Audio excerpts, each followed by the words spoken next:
Hello. Hello here. Yes, welcome to the Unofficial 88 of for the letter from the producer live. I'm your Unofficial interpreter for today. My name is Minori. Nice to meet you guys.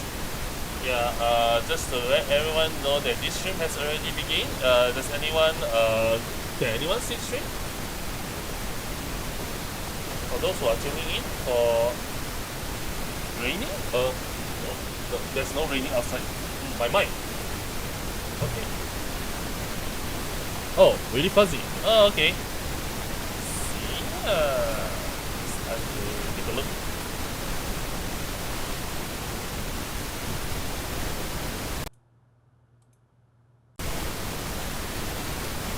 Oh, plenty of static. Oh, okay. I will keep myself. I will keep this particular issue tune here. So please let me know if the problem persists. Testing, testing, testing, 1, 2, 3, testing, testing, testing, 1, 2, 3. Testing, 1, 2, 3, testing, 1, 2, 3. Okay, probably need to do this for a bit.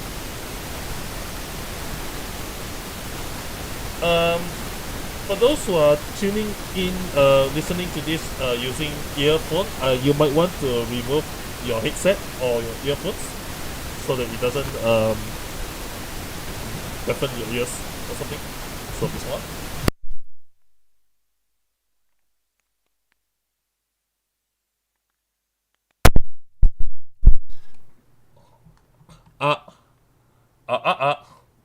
Is it still raining? Does it still have that particular static noise?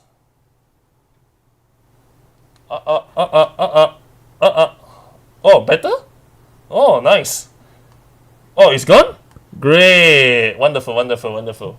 Nice, nice, nice, nice, nice, nice, nice, nice. Oh, raining. Okay. It sounded like rain. I didn't know that. Okay. Right, sorry for the trouble. It seems that Mike has had some issues that I need to look into, and it seems to have been fixed. So I will reintroduce myself again. Hello, guys. Welcome to the letter from the producer live, part 88.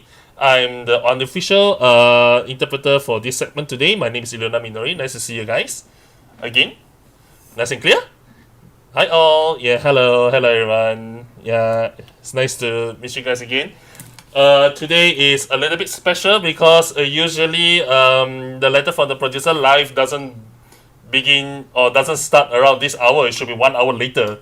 And I had no idea why Scanix decides to do this 1 hour early. Or I have no idea why UCP decides to do this one hour early. Probably because it's going to be decently long. Or there might be some special announcements later. Maybe, who knows? Because the last they did, the producer of the letter live, it was quite late. So I assume that this will be the same. Yeah, so I probably need to tune the mic a little bit more. Yeah. Hello, DiGiorilo. Hello. Hello, guys. Yes, welcome to the segment. Yes, I'll be your interpreter for today. Hopefully, not much mistakes to be made. Hopefully. Yeah. Hello. Help me out so it doesn't start during my drive office homework. Sorry, I can't help you. I mean, if you're working, it's best for you to focus on your work. Hi all, stay hydrated as always, and thank you so much for transiting. Thank you very much. Thank you Hanakagi for coming. Last time they were real quiet about housing. I heard that the housing changes was supposed to be around 7.4 and 7.5. I think it's around there, but that was last time that I heard from what Yoshipi has mentioned. So probably you guys expected a little bit too early. Yeah. At IX? Oh, Final Fantasy 9 anniversary tomorrow? No. The anniversary has already passed actually. 7th of July. So I think you were late by 2 to 3 weeks. Yeah. Glad to see you again. Yeah, glad to see you again. Hello. Yeah, tune in. And we get to see new trailer later on, of course. There's going to be a new trailer. As well as a lot of new stuff going on. Of course, that goes with the same. And what's there? Probably we have to turn on a new stream. Yep. For the first few minutes, I don't think there will be screenshots coming from me because it's trailer, so you just have to watch the trailer instead. But pay attention because there will be a lot of stuff coming later. Yes. Thank you for joining. Hopefully they announce that they pull the content forward a little. I don't want to wait another 2 months for actual things to do. I have never heard of Yoshi or CS3 in general pushing content forward. Did they? It's going to be the rarest case of rare. Yeah, unfortunately, I don't think if you are looking forward to housing, I don't think you will get your news until like 7.4 or 5, around there. Best not to put too much hope on that. Yeah. I'm writing about the live letter for work, so bless you for doing this, making my job immensely easier. Yeah, oh, okay, thank you. Thanks for tuning in. You just have to credit Muna as well. If you want to credit me, that's fine. Yeah, please be sure to credit the translators who are involved in the live letter. Aside from me, there's one more who's definitely doing it, Muna. So please give him props as well. Hello there. I do. Yeah. Thank you very much. Yeah, you're free to use whatever information that you've heard from the stream. Usually it's very obvious if you read the slides and all. I'm just trying to interpret what Yoshi P is saying. Doesn't mean it's going to be 100% accurate all the time. So sorry if there's any mistakes made. Yeah, I'll be sure to jot down in the comment section of this video once if there's any mistakes found. Yeah. Okay, for what's new for the Moonfire event? Oh, Moonfire event, yeah. Yeah. They should have an announcement or two today. Thank you very much for the transition. Thank you very much for tuning in. Hello. Welcome. Yes, I guess it's almost time now? There's 1 minute left. So I think it's time for us to just sit back and enjoy the trailer. Yep, there we go. Here we go. Here comes. Here comes the trailer. Let's go.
Hello, welcome to the 88 producer from the Letter Life. As usual, introductions from Foxconn as well as the director for Final Fantasy 14, Yoshipi Naoki Yoshida.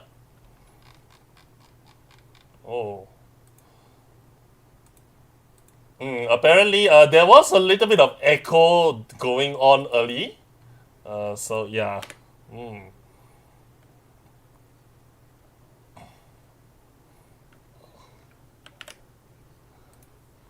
And apparently, they just showed the trailer. They're just afraid that there might have been too many spoilers. Yeah, and yeah, although I had to go through a lot of deletions here and there, but they managed to settle with a final trailer that ended up looking quite good. Yeah, there are too many spoilers, and I was like, I can't include this and that, so the trailer ended up a little more settled, more milder, so to speak. Yep, so this is the trailer for patch 7.3. Let's go with the release date, of course. So first of all, that goes without saying, patch 7.3. There we go. The release date will be the 5th of August on Tuesday. So seems that it's going to be soon. Yep, it's going to be soon. Very soon. So for many players, veteran players, and those who are catching up with the release dates, yeah, this is obvious. Yeah. So whatever there is announced here is pretty much a self-proclamation at this point. Of course, you all know. Yeah, and QA, the QA has been quite hectic, but yeah, they're still doing fine. So today, this Letter Life will be the second part of the featurette for patch 7.3. There will be video demonstrations and gameplay demonstrations for the first half and second half of this PLL, so stay tuned. But first, before we go into the game demonstrations, we have to go through the summary of what's to come for patch 7.3 first. So for Deep Dungeon, a lot has changed for the Deep Dungeon, so you can just consider it as a completely new content at this point. And yeah, the first half is going to be a demonstration for the lighter ones for content, and the second half of producer from the Letter Life will be quite heavy in this featurette. So you might be watching something light at first, but after the break, it will be quite heavy. So yeah, the link of the trailer has already been posted. So if you are not looking to watch the trailer again in Japanese, you get to watch them in different languages or your intended language. So please access the following link to watch the trailer. They will be replaying the trailer as usual, and commentary will be in Japanese, which I won't interpret because it's going to be just repeating what they, just stating their thoughts and what they see from the trailer. So you can just, there's nothing much to translate anyway. Anyway, their commentary will be in Japanese, so you are free to watch your trailer in your own language. Now, replaying the trailer.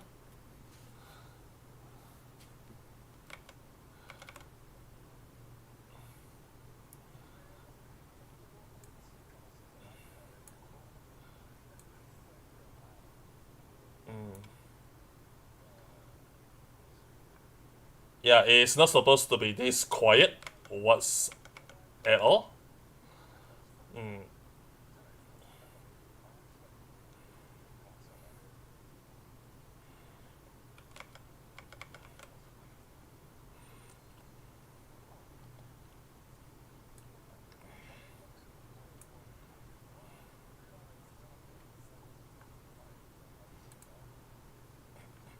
So some of the footage in the trailer is actually actually happens in the game. It's not just a cutscene.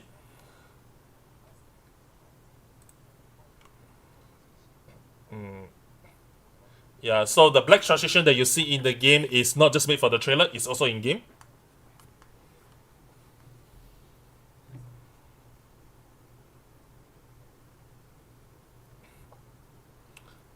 So, since this is the finale for 7.0 story, the Warrior of Light, meaning you, the character, will be in focus again. Yeah, depending on your job, there might be some slight changes to the animation.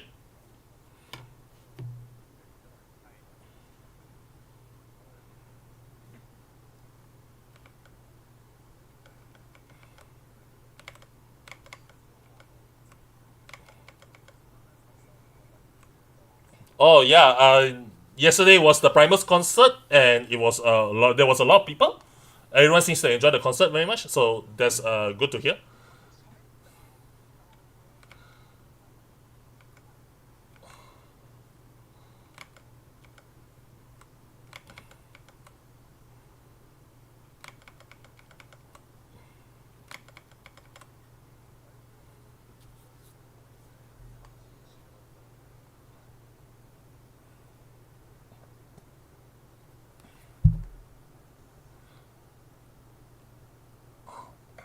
So apparently, Yoshibi is saying that the new Allied Society also has a great story. So maybe some of them might be your choice.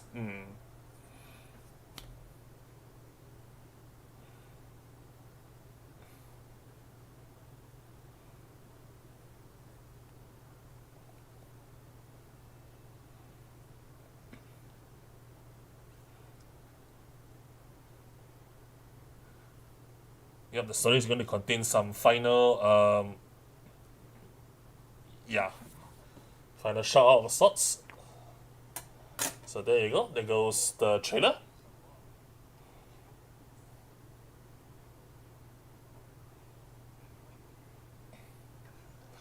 So the trailer that you're watching now, it was actually completed yesterday. So yeah.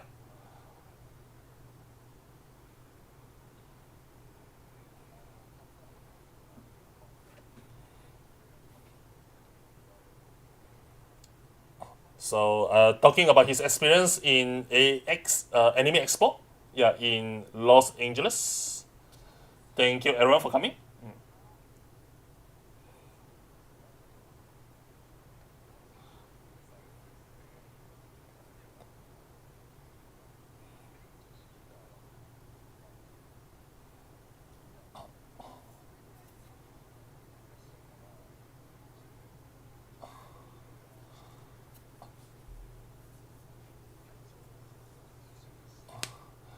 So apparently, Yoshipi had quite an experience when he was in LA.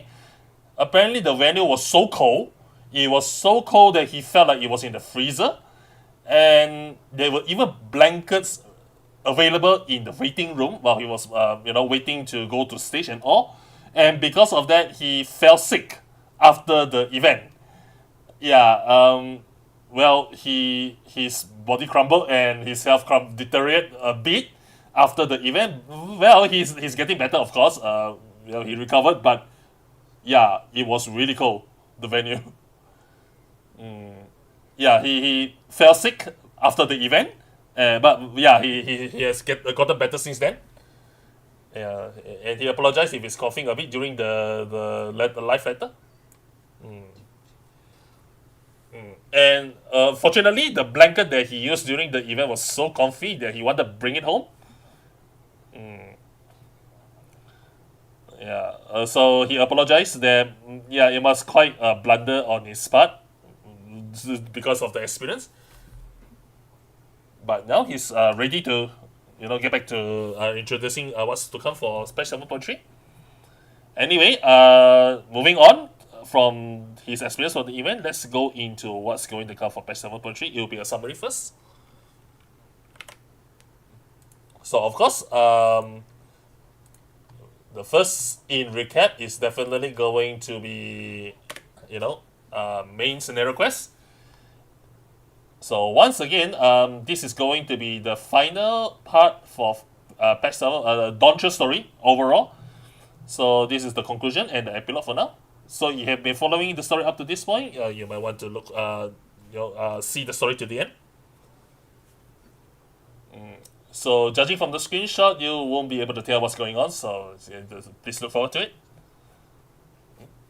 Oh boy. And the trial will remain the secret, as already mentioned in the first producer, the last producer from the Letter Life. Yeah, they can't really tell you what's the name of the trial, so you will just have to make your best guess. It will stay secret until the release. Oh, there was a little bit of interruption on the stream just now. Maybe it's recovered.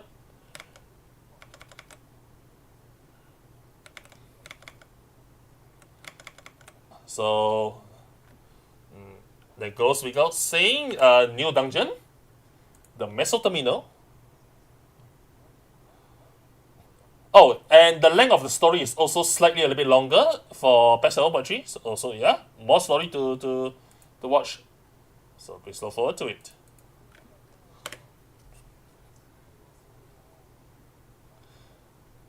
Yeah, there will be quite some effort put into the cutscenes this time as well. So hopefully you'll get to enjoy. This is also supported, content supported. Yeah, duty support, I think. Yeah. You can use duty support for this dungeon, so no worries about doing it solo.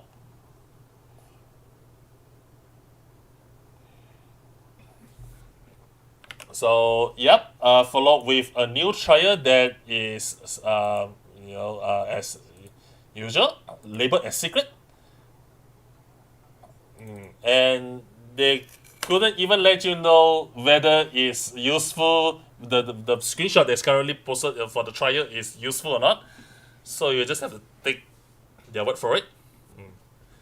Yeah, whether it's related or not is unknown. So if you are planning to challenge the trial, please do your best. It will also have a normal and extreme mode as usual.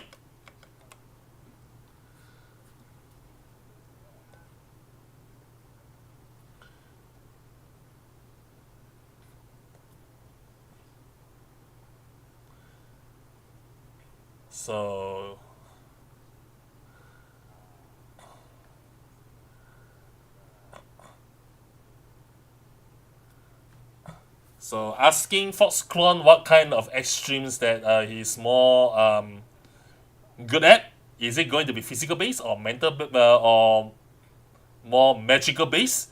Fox Clone himself prefers to the trial to be more magical based, more execution learning. More execution leaning and less brain training. For example, he liked Wali Kamanda for one.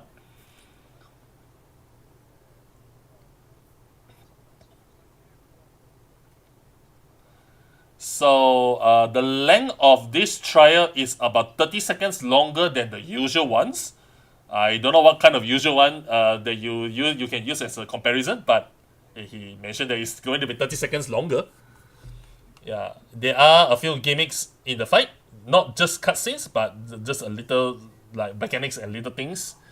Yeah, the fight will be about 30 seconds longer. Because it's slightly a little bit longer, you get 2 totems after a clear.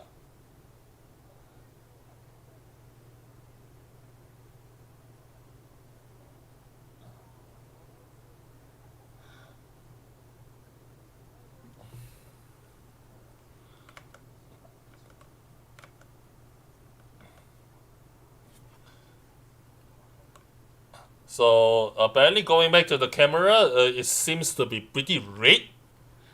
Yeah, and prior to that, Yoshi P is discussing that maybe balancing the content that gives more totems when a battle is cleared will be much better when it comes to the battle content wise.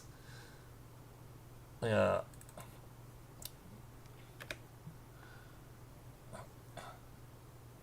And just have to wait for a bit because they are balancing the camera.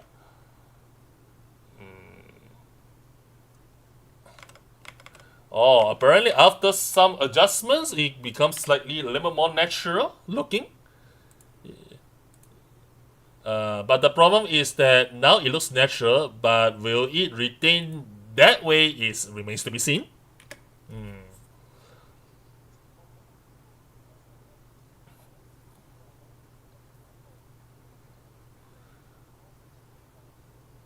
So yeah, it's not just looking at the balance of giving how many totems per clear, it's also going to be applied to overall game content and the balance as well. So it's time for them to look into it and review and see whether it requires changes and so on. So to put it short, you get two totems per clear. You get two totems per clear for this particular trial. So you just have to do roughly 50 times to get the mount if the mount doesn't drop for you.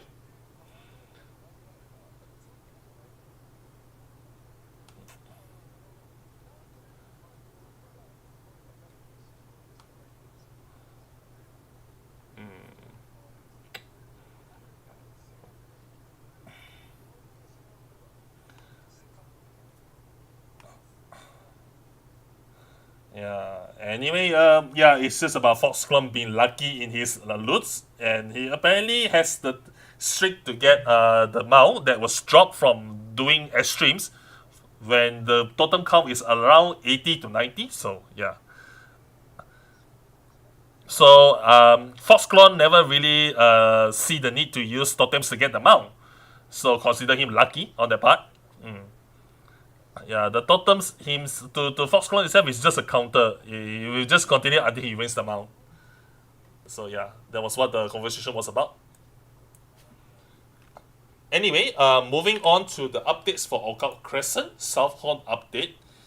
Yeah, for the details, you just have to look at the slide for more details.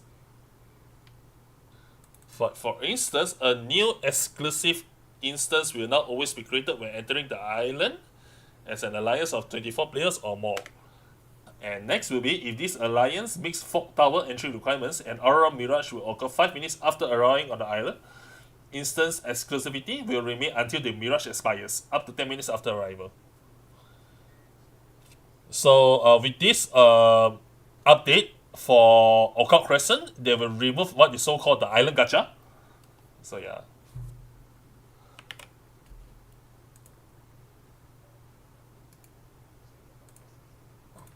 So they also implement one more update where minimum number of players required to use Sanguine Ciphers to enter the Fog Tower will be increased from 16 to 24.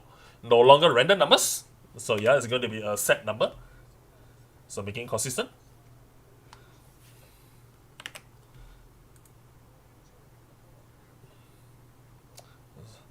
So following on the next point in the stream, it will now be possible to check the Sanguine Ciphers that have been offered and your selection status.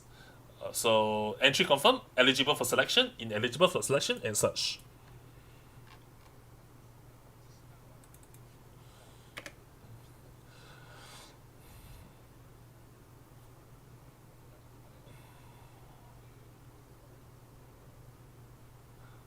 So yeah, in the reason behind is they are trying to keep it regular. It will just create a lot of situation and unwanted dramas where everything like people argue over something that is not clear to them. So they want to eliminate that kind of stress as much as possible. We didn't want to show who put in what to avoid arguments at first, but now you can see your own status. So following on, next point will be the second software updates. Player must offer at least one Sanguine Cipher to be selected for Fog Town entry, followed by players who have not offered any Sanguine Ciphers will no longer be selected.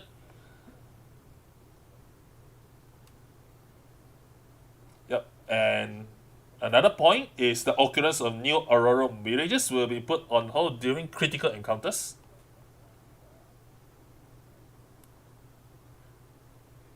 Yeah, so you don't have to worry about auroral mirages happening when critical encounter is going on. Yeah, it will be in proper queue and in proper order. So yeah, you can see that they are currently putting in a lot of adjustments to the system. We had thought of the system that you can enter without offering a cipher as a bonus, but yeah, once again, Yoshipi apologizes that they didn't think this through enough.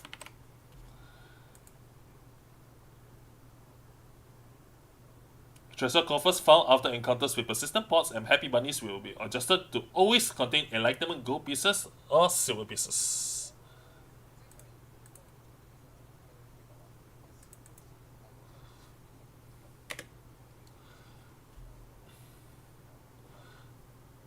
So after the last emergency updates as well as major decorations to the Fog Tower, they managed to see a lot of new participants for Fog Tower since then, so it's a very positive development.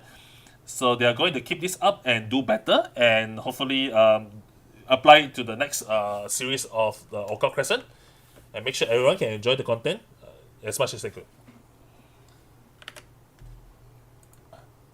Then followed by Echoes of Vanilla Part 2, Sun Doria, the second walk.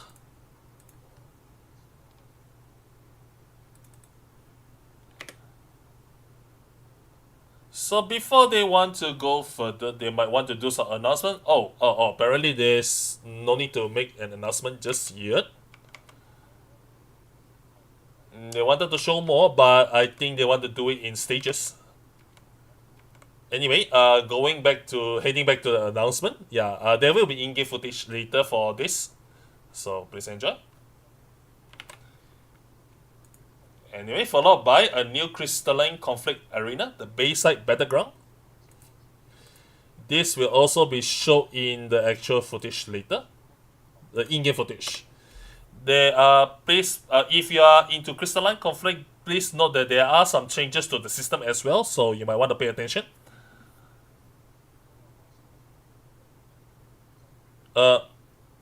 Unsure whether it's actually system changes or just changes to some specifics. So, anyway, the in-game footage later will tell you everything that you need to know. Yeah. They say some specification changes, but whether it's actually true or not remains to be seen. I might be wrong in this part as well, so apologies if there is. Next will be the new treasure dungeon called Walk on Neiron. This will also be shown in-game footage later. You might be able to witness Yoshipi's RNG luck for this.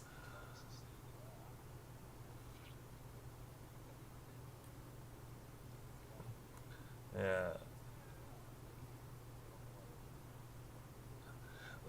Anyway, if he's going to keep on scoring luck, and it is going to be cause a lot of distress to the players who have lousy luck. So please don't blame him when he's going to use some config commands, the development commands when he get into the demonstration later. Yeah, so he's going to use debug commands. So yeah. So please be noted. And followed by the Wrath of Snakes Unreal. If you have been fighting Seiru in the past, this is the level 100 version of it. And furthermore, there are also plenty of changes for the system as well. So 1.3 will see the implementation of a new system feature called the chat bubble feature. And of course, you will get to see how it's like in the in-game footage later on. So previously, Yoshipi has mentioned about the UX elements of it, like if the entire bubble is in different colors, it will make things way too, way too distracting, as well as how it feels bad UX wise. So for that part, they managed to settle with just highlighting the corner parts of the chat bubble. This will be shown in-game later on. Next will be the duty support for Cutter's Cry. The Cutter's Cry is a dungeon that was created during the release of A Realm Reborn. It was left untouched for quite a long while now, but now we will have a duty support version, duty support feature implemented for it.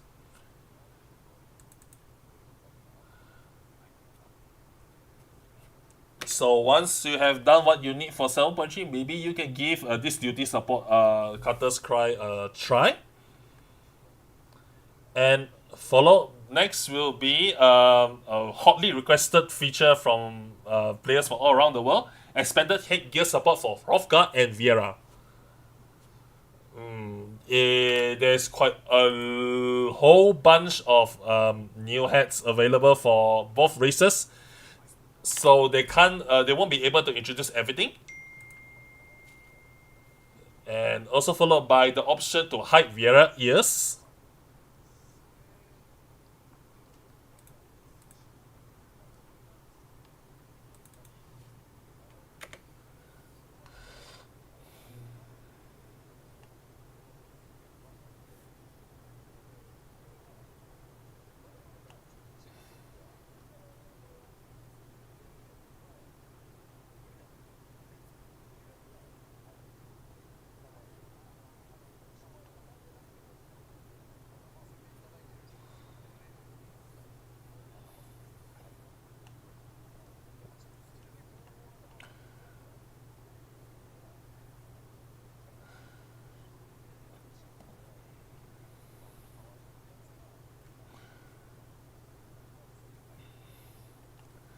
So long ears have always a Viera feature that and allow helmets to have felt weird, so we are adding the option to fold them. So in the end, you still get to choose whether you want your ears to be shown when you are wearing your hats or not. So this doesn't really change your preferences, hopefully.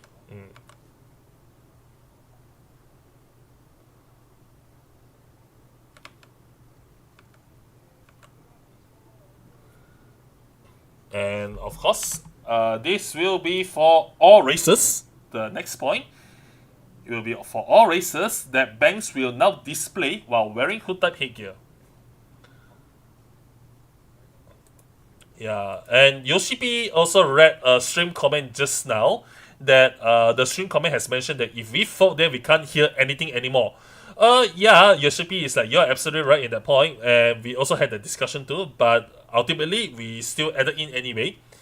So don't feel worried about that, because ultimately it's your choice to whether you want the ears to be shown or not. The choice is still on you.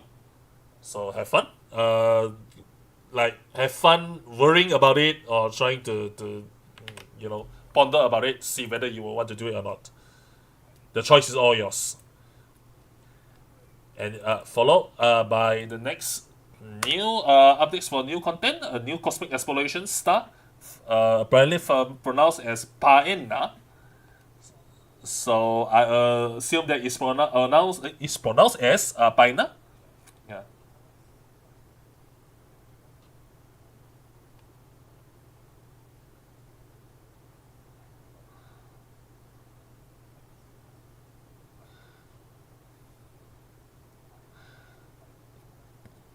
So this content will be available at patch 3.7.31. And the next will be the weapon enhancement quest, Phantom Weapons. This is the follow-up for the Atma quest that you all love and hate.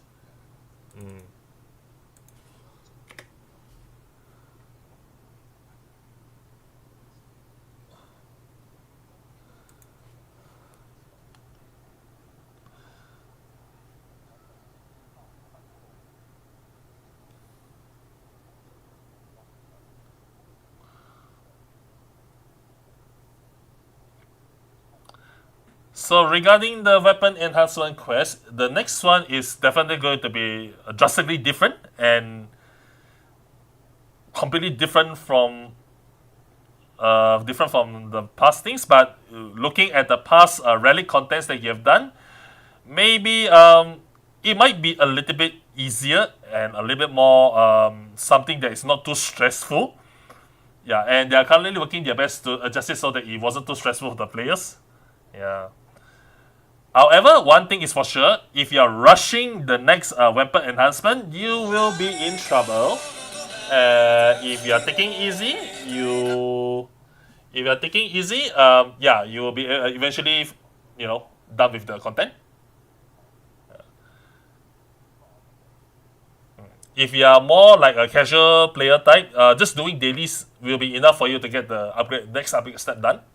Yeah, do it once will be, and also as before, this is a one-off thingy. So once you are finished with that step, it's considered done for all of the step for all of the other jobs. Yeah.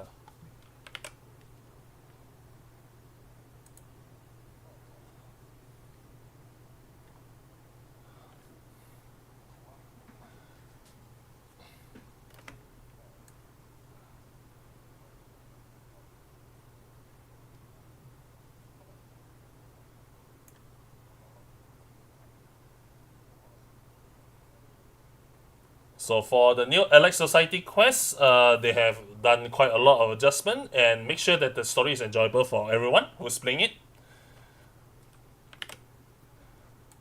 Yep, aside from the new Deep Dungeon and new LX Society quests, there will also be inconceivably further hidden adventures. And apparently they are reaching the middle part of the story, so it's time to flare things up with the story. And as usual, as expected from Hildebrand, there will be something ridiculous going on.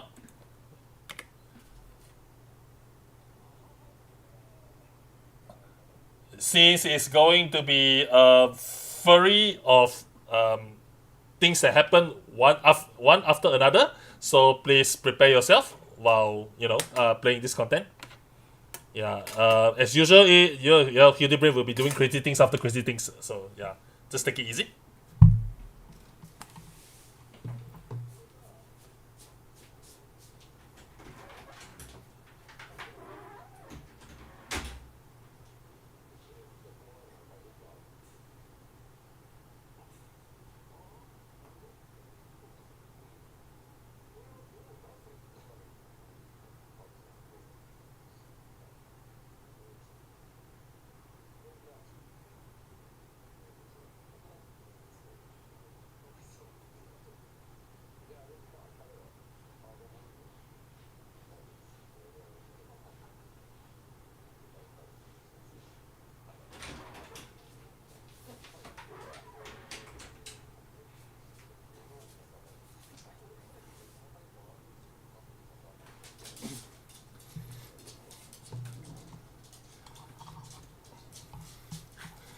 All right.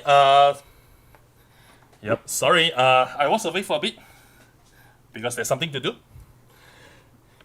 Anyway, after all the introduction, we are going to begin with the first in-game footage demonstration. So first in the in-game demonstration will be Echoes of Vanity Part 2, the second walk.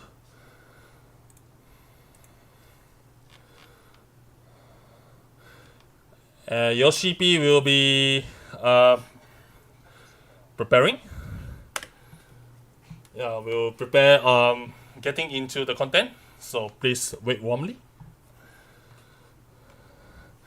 Yeah, Yoshi P will be showing the entrance cutscene, so yeah, you get to enjoy.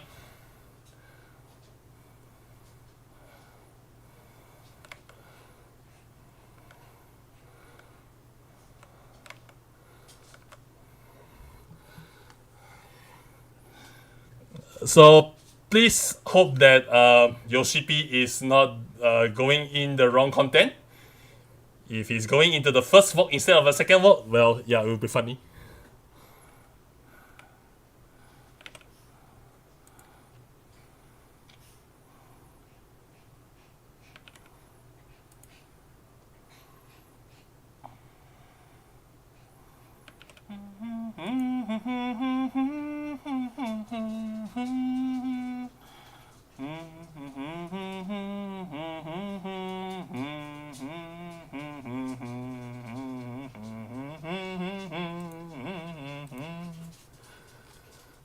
Oh,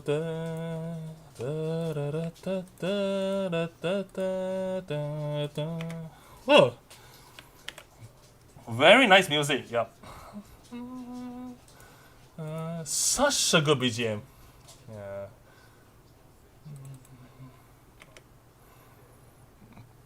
Yeah. Apparently, well, the BGM is nice and all, but yeah, but Yoshi P actually experienced a critical bug that happened while he was playtesting this content, and it broke his immersion.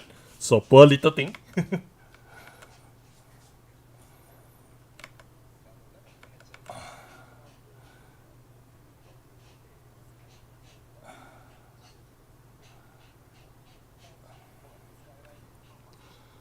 So you might be able to see the debug command that is happening in the chat window. So the stream comments are asking if it's fine for it to be shown, and YoshiP said it's fine.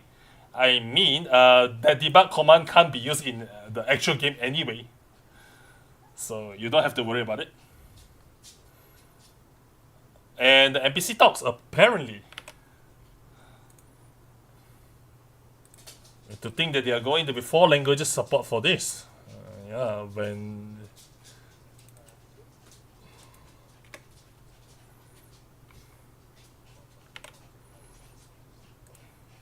yep. It's definitely something for the Final Fantasy XI developers who involved in the development for this as well.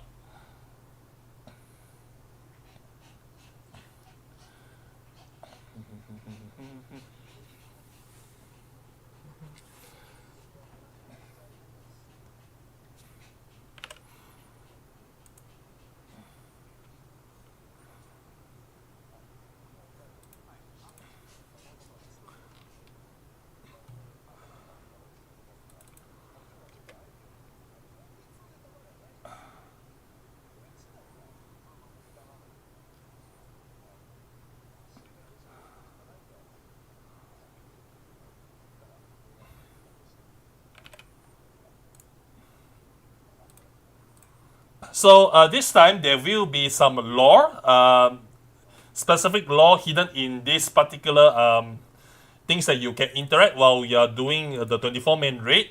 Yeah, you might not be able to read it properly during your first play, so please try to find some time and read this after you have cleared the raid. Yeah, there are going to be some little laws, sub-lore, and some minor things of interest scattered around this particular raid. So if you are interested, please check it out. Yeah. Oh, a long wrongfall? A wrongfall is being written in that particular position that you're in. So for those who are FF11 players, maybe that might be evoking some nostalgia on you.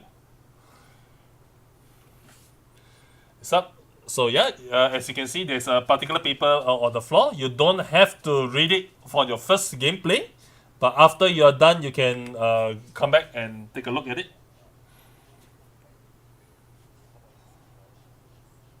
And halfway throughout the development, the 11 developers have said that doesn't look like Final Fantasy 11, so they have to remake some of the parts.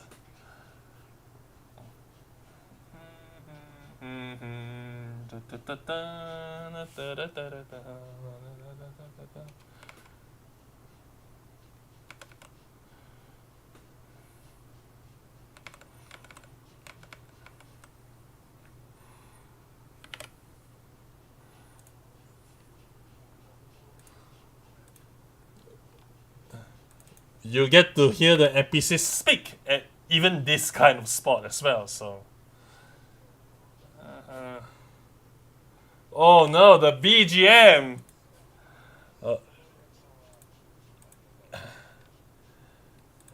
Yeah, Foxclaw might be a old Final Fantasy XI player, but yeah, it's a truly nostalgic thing.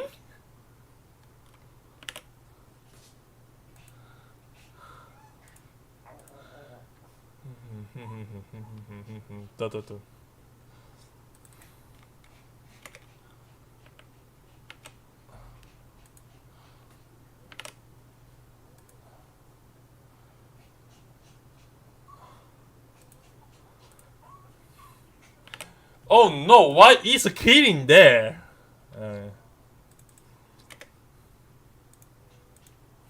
Yeah, the one that you are looking at right now is the first boss. So Faithbound Killing will be your first boss for this second walk. It's a killing, yeah. And it says killing too, so.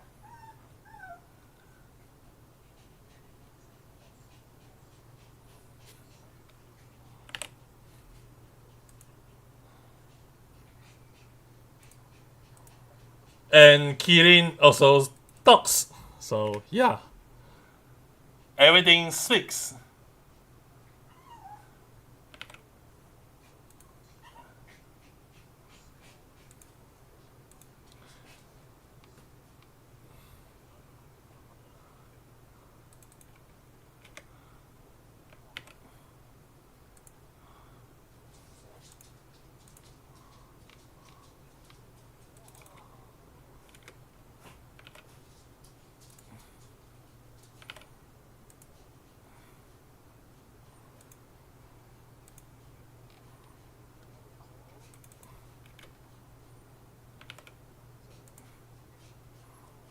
And the mechanics look stylish too.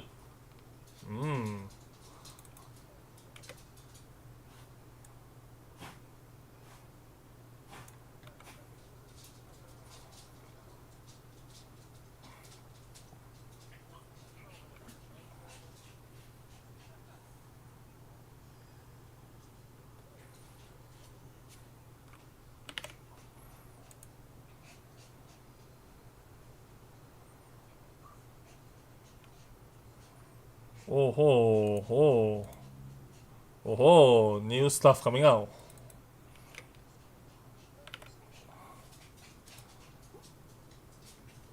Well,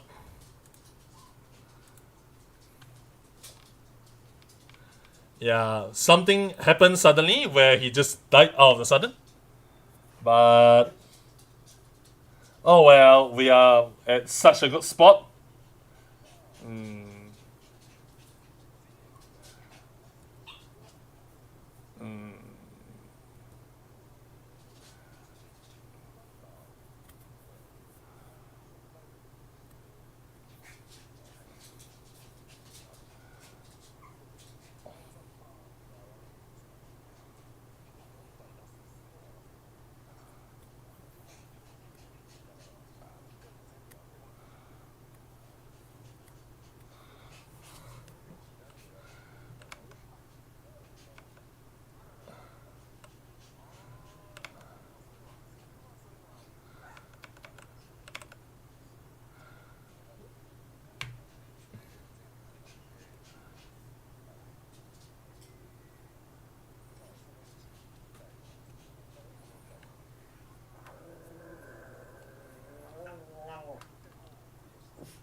So, as you can see from the in-game demonstration gameplay just now, the one that the boss summoned was Seiryu. So, when it comes to Seiryu, you know that he's one of the four lords. So, first of all, four lords will, for instance, if the boss summons Seiryu, throughout the entire battle, you might only be able to see Seiryu in the battle.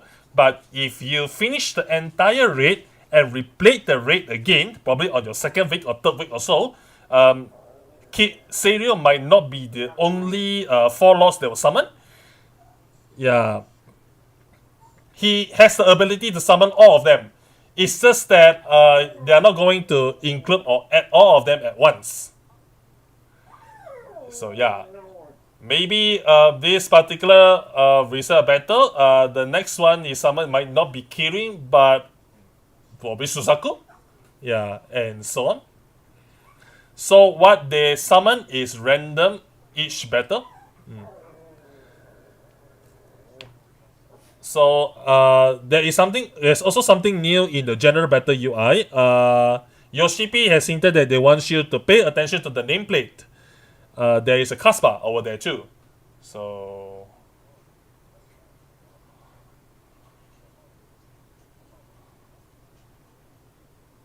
Yep. It's a new UI feature where the boss's nameplate, you see the green faith-bound Kirin in Yoshi P's stream. The boss Kasba is underneath the name. So yeah, this is a new UI feature. You can actually turn it on and off, up to you. It is according to your preference. But if you feel that this is a quality of life for you, you might want to keep this on.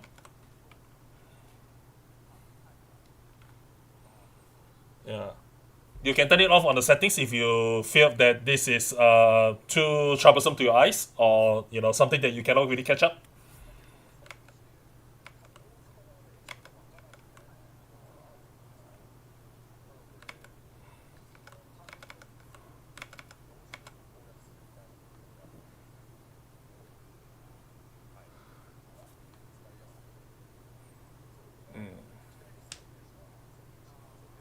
So up to this point, the only thing that you can see what the other enemies are casting while you're not targeting them is to look through your target list, which you need to cycle one by one in order to see what they're casting. But with this new UI element, they hope that you'll be able to have an easier time determining what the other monsters are casting. Yeah.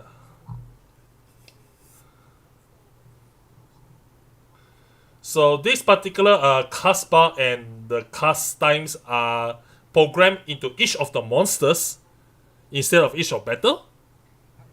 Yeah. So yeah, it's not the enemy list.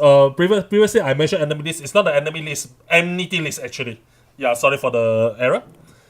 So basically, to correct myself, if you had multiple targets, you had to look at the enmity list to see what they are casting, or have the boss that you are not hitting in your focus target. So by implementing this new UI element, they hope that you will have a much easier time to see what they are casting, and hopefully this improves the playability slightly as well. Yeah, this is something they have enabled for each bosses as well as monsters. Yeah.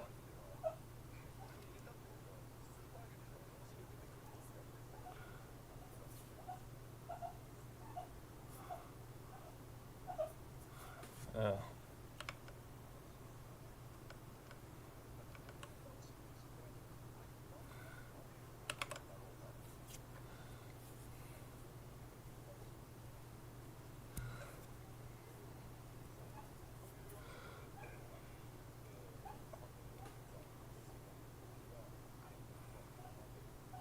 So this concludes the in-game demonstration, gameplay demonstration for the second mock.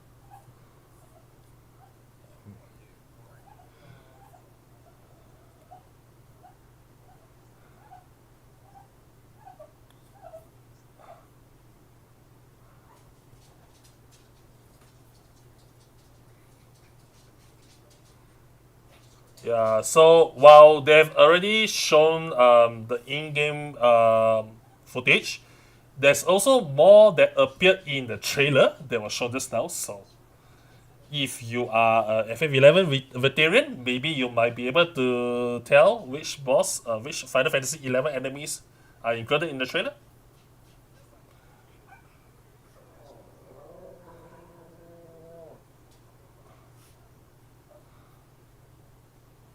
So yeah, Yoshibi is commenting on how much, what's the balance in showing the information for players so that it keeps them interested.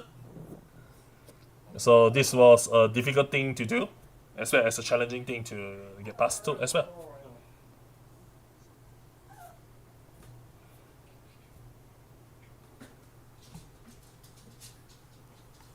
So yeah.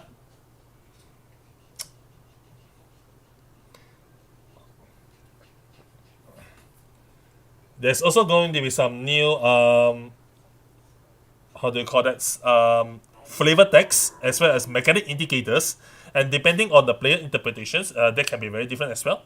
Yeah. Personally, for Yoshi P, the fourth boss is the hardest. Anyway, back to the slide.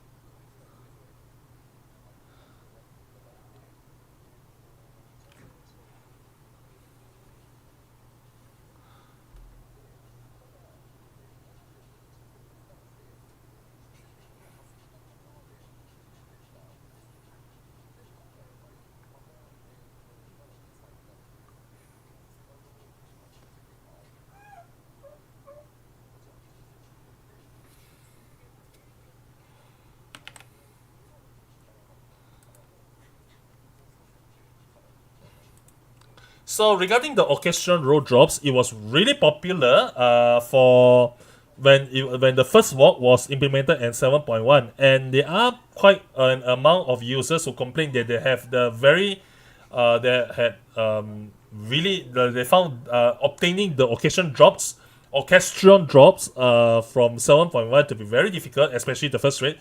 But they have they put in some adjustments on it. Now, as of patch 7.2, there's no longer weekly reset for the first walk, so obtaining it is slightly a little bit more easier. But since difficulty of obtaining them is still there, they have implemented another form of fixes to the occasion drop. So this please refer to the slides to see what has been included in the slide.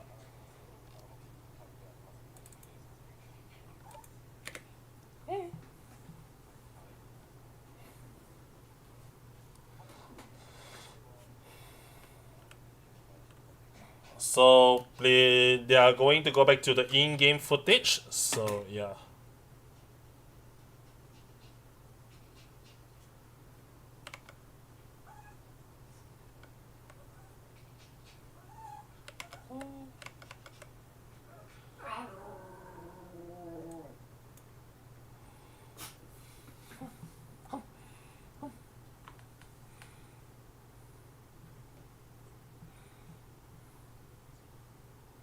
So they are preparing to come out with the next one, so please wait warmly.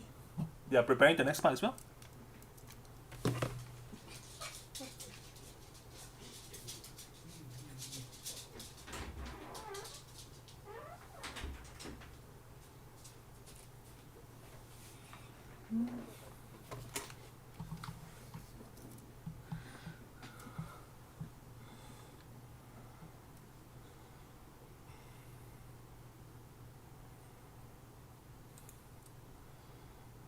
They are preparing the in-game footage, so please wait warmly.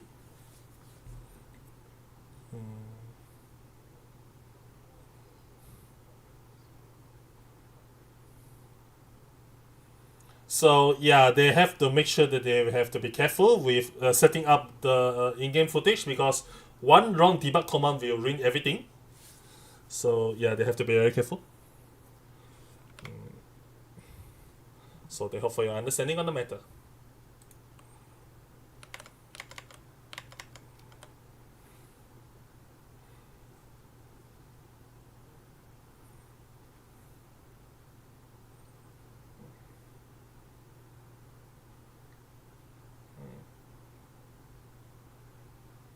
So first of all, before they get into the in-game footage,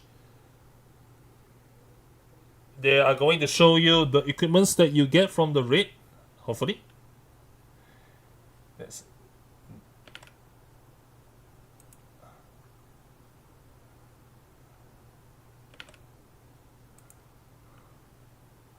So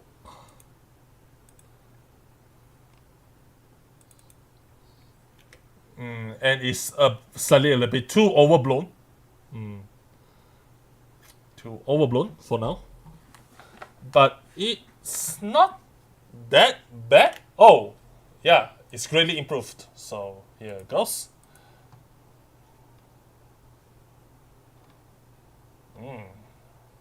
Quite a good glamour.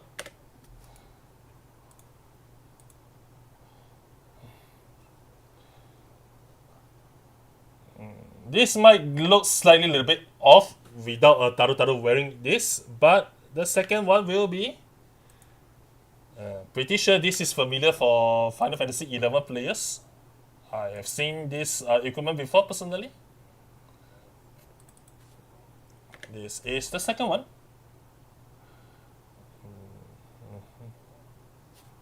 Wow!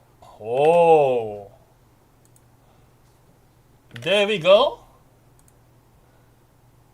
This is probably quite hotly requested from the players, especially for players who have went through the first walk and wondering when this will be implemented in game. But yeah, you get to have that.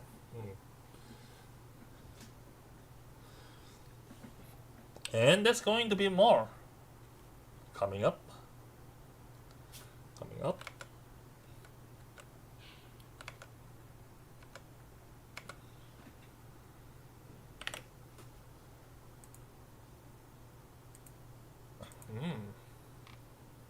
Fantastic.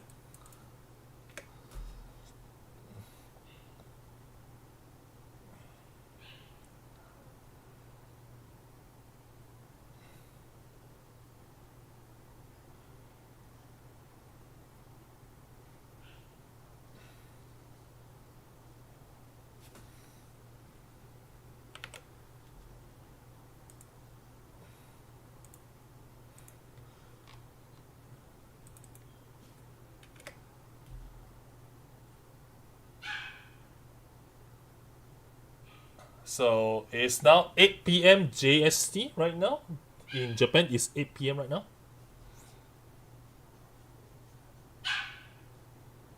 And then a new one. A new one. This is a completely different content.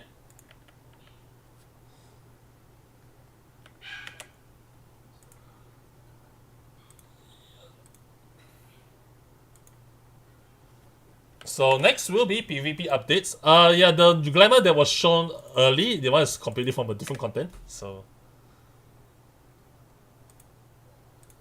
anyway, moving on to the next PowerPoint slides before we get into the in-game footage, PvP series.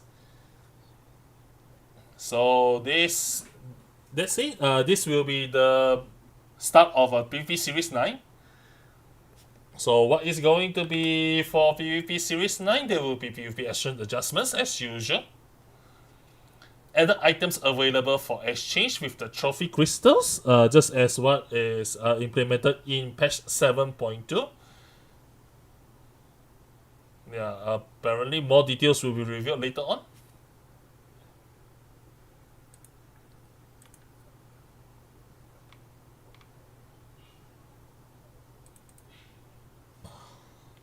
So the Bayside Battleground will be shown in-game later.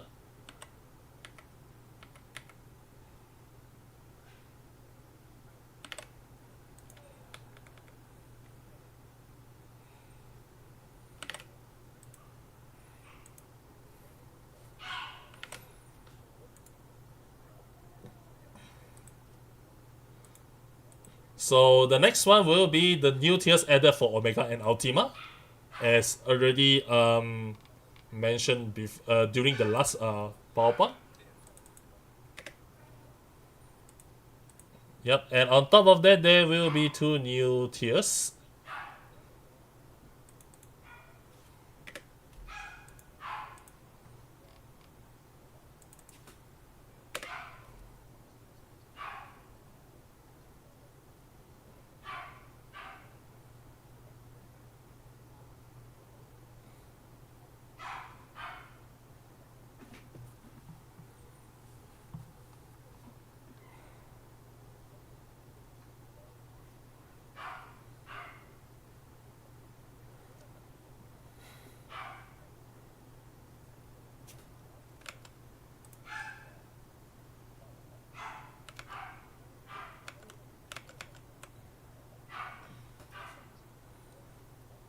So up until now, towards the end of the season, the matching became slightly a bit difficult, and this new rings will change that. And due to new players coming in and trying out PvP recently, they have a little bit they face some little difficulties in trying to match up with players who are playing PvP. So one of the upcoming PvP updates includes a player can now register for casual matches in the parties up to 2, instead of having to have a full party of 1 to 4 players apparently. Yeah.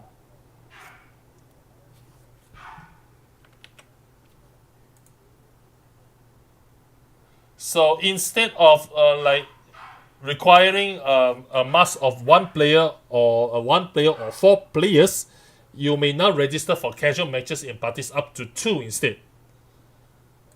So for now, they just want to try out allowing 2, then if demand is if the demand is there, they might actually raise the number in the future.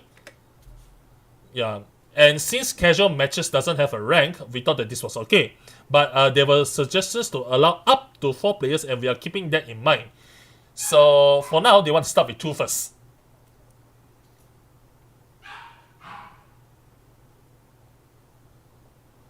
And yeah, considering that you and your other friend can pair up and party up and get into the content, so please give it a try first.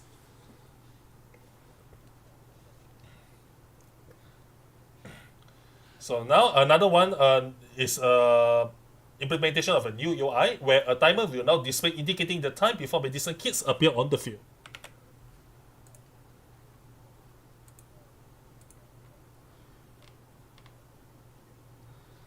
So yeah, players are also quite friendly. So if you ask them to teach you and how to play the PvP, and if you queue with them, I'm pretty sure that these players will not mind doing that.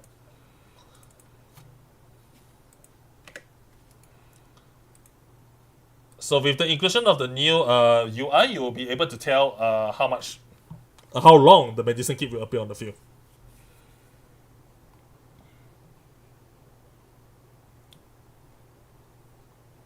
So another one major change to the PvP feature is the adjustment of the functionality of Purify.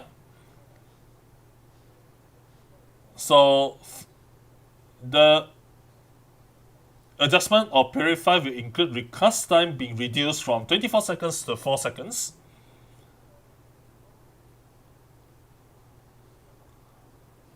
But in return of reducing the recast time, the MP consumption will increase from 0 to 2500 MP instead.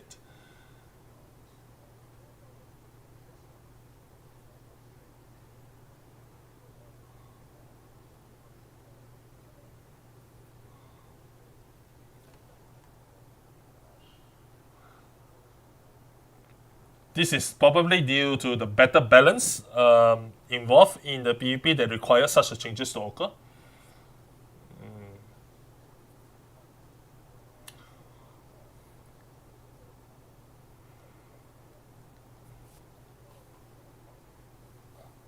So once if you are using Purify in PvP, the resilience effect will take place, and this previously lasted 3 seconds, but because of this functionality adjustment, it changed from 3 seconds to 2 seconds instead. Yeah, we wanted to change the balance of the PvP better with this particular change that is implemented for this PvP content. Yeah, because right now the usage of purity apparently involves you bursting a player after you saw they use Purify. So yeah, they wanted to change that actually. Though I have to apologize that I'm not really a master in the PvP content, so if there's something that I got it wrong, please let me know in Discord later on, if you have the time. Yep.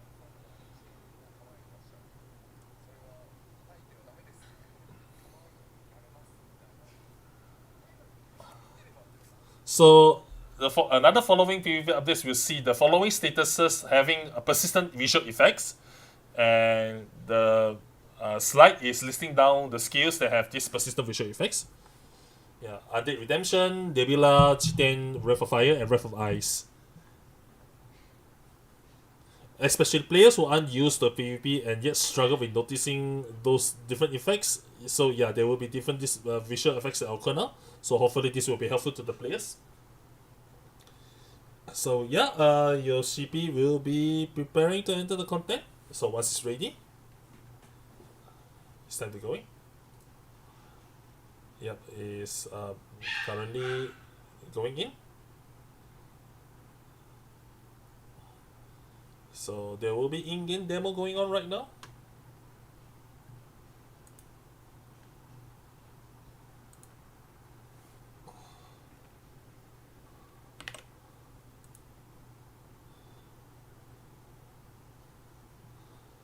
Yeah, this particular unknown info is something that you don't see often. But here you go, you get to see them.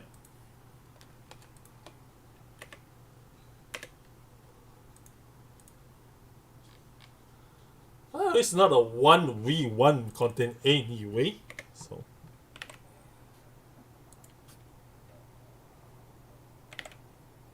So this is a map with no special gimmicks and a very bright field as well.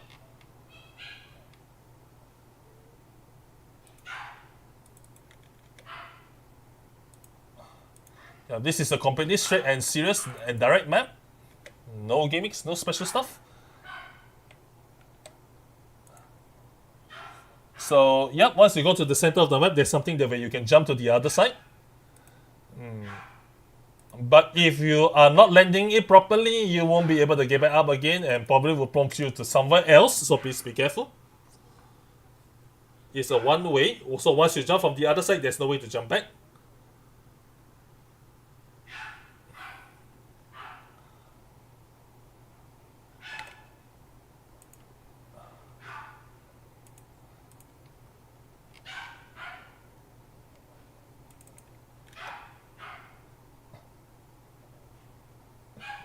So explaining as he explores the field.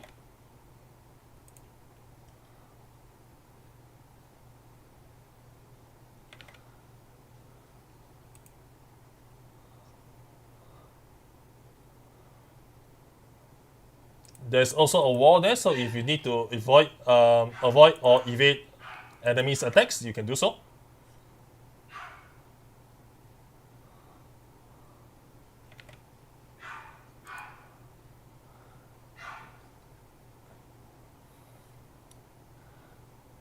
A very rare Yoshi fighting with his opponents.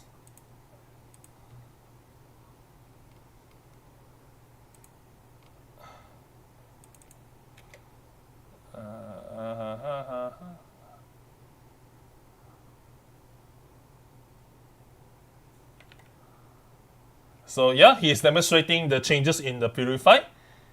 And the staff members managed to stun Yoshi, but he uses Purify. Yep. So hopefully you get to see how it works.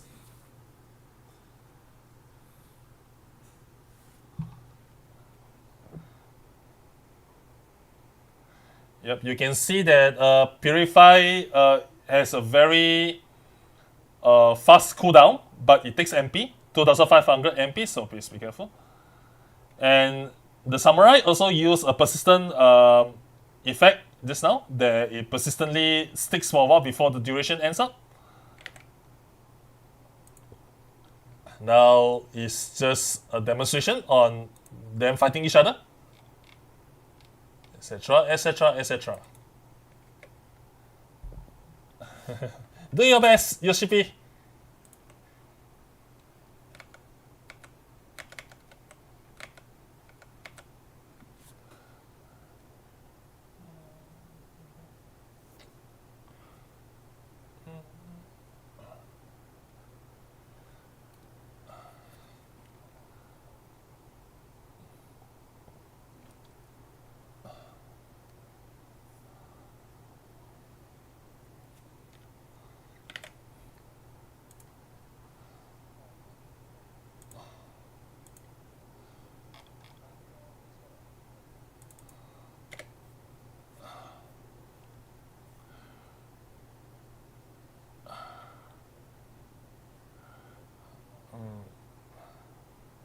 So there's also a sprint line, so if you want to use it to do fast sprint, you can do that. The map should also be almost symmetrical as well.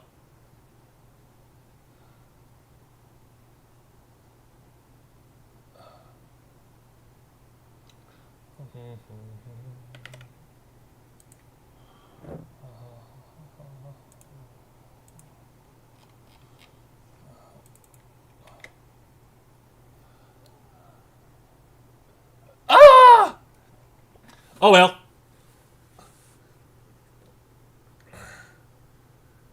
Yep, so please be careful not to get sun dead skin. Yeah, for a samurai.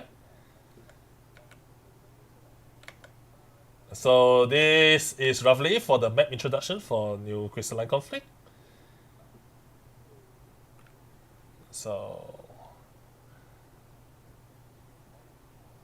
here go. Here concludes the introduction for the new crystal conflict map.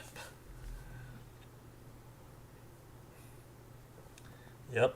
More new equipments to introduce. Yep. So do you see that? Please pay attention to a samurai when they use Chiten. Yep. When they use Chiten, you got to know that something is coming very soon.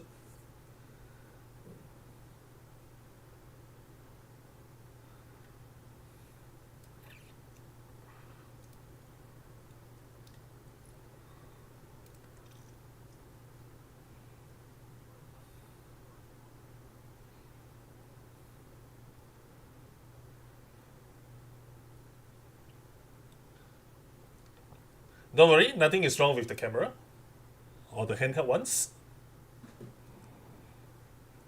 Yeah. So Yoshipi is shuffling around which order to show the new equipments around it.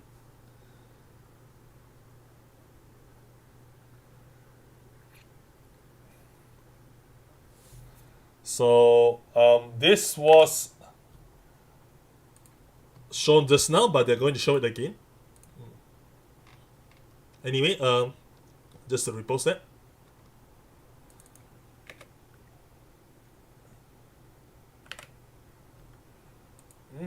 A very hip one. They want you to mix and match with other equipments so that you can come up with your own unique combination. This also comes with severally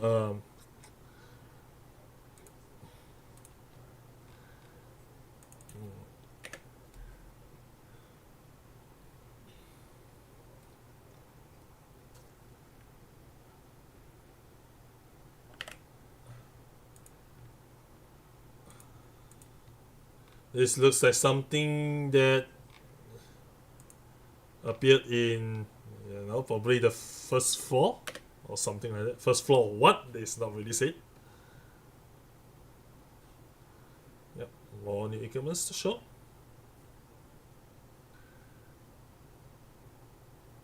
Those are apparently obtainable in PvP casual matches. In PvP, I think, not really casual matches. Sorry. So if you're interested, please try out PvP and get your points so that you can exchange for these equipments.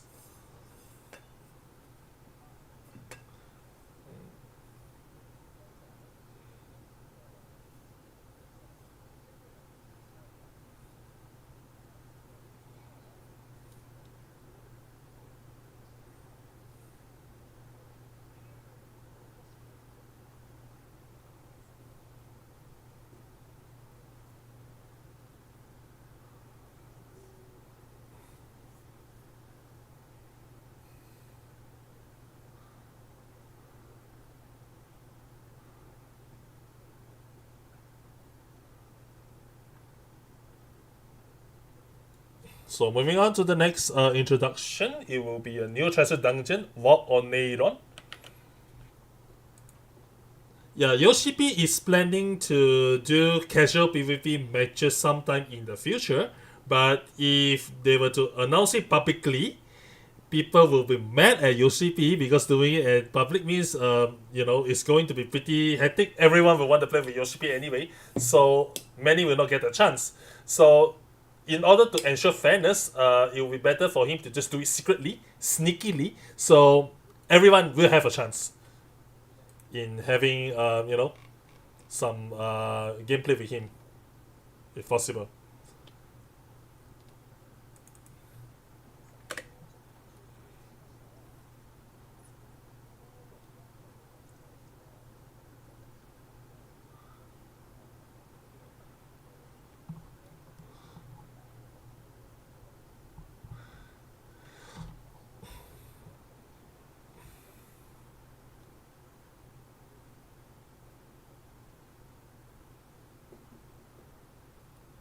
So he just listed a disclaimer that, as already mentioned earlier, before the start of the in-game footage demonstration, that he is 100% confident that he can open a portal. Yeah, so he has that confidence that he will open a portal. And even if the portal doesn't open, he will just use a debug command to open it anyway for demonstration purposes. So please do not take it as an indication of his RNG luck. Yeah. He is 100% confident that he will be able to open the portal. So, yeah, just putting it out there first.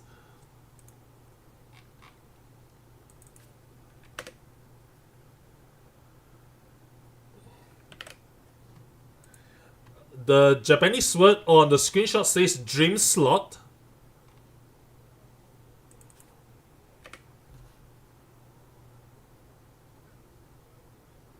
So you will see that there's a dream slot at the field. Interacting with it will cause random stuff to happen. So yeah.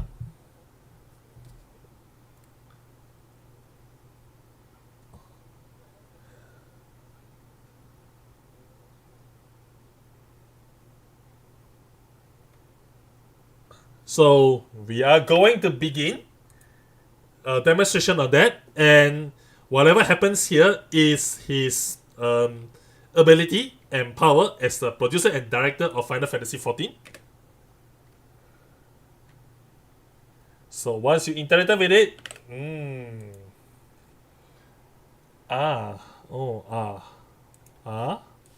what is this? A small dream.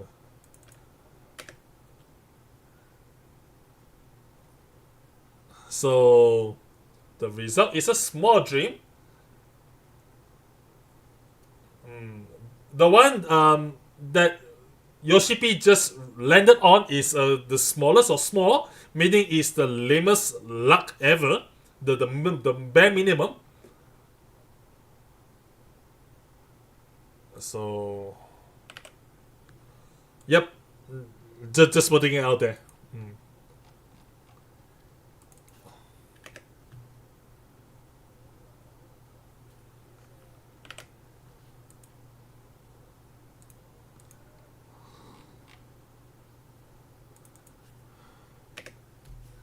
And once you defeat all the all the enemies, there will be chests on the field.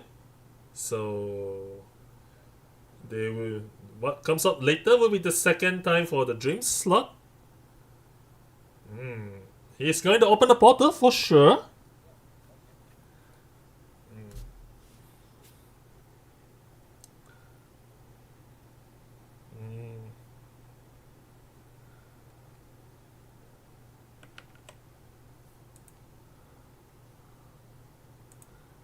Yeah, Yoshipi will be fine. Another small one.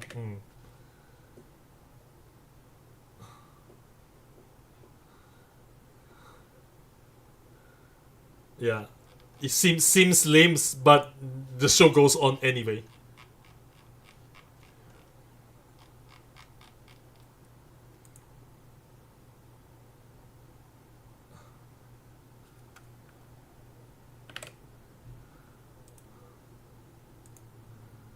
So here ends the second one, and begins the third.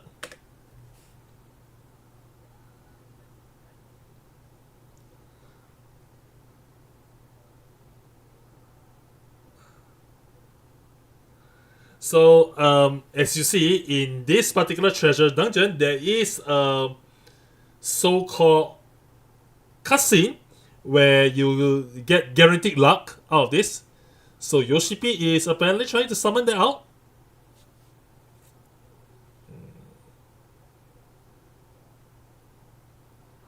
So in this content, there will be a mark that says miss, meaning you miss the mark. So if you get all three missing marks at once, you will leave the dungeon. So yeah, if you are getting this 3 missed marks, you know that you are going to leave the dungeon. Ooh, oh, oh.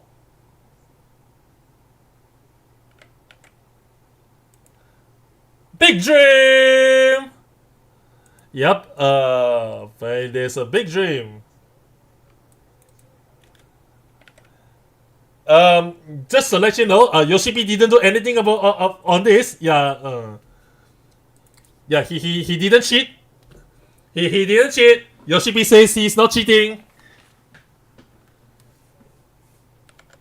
Yoshipi is claiming that he didn't do anything. So please, be kind to him.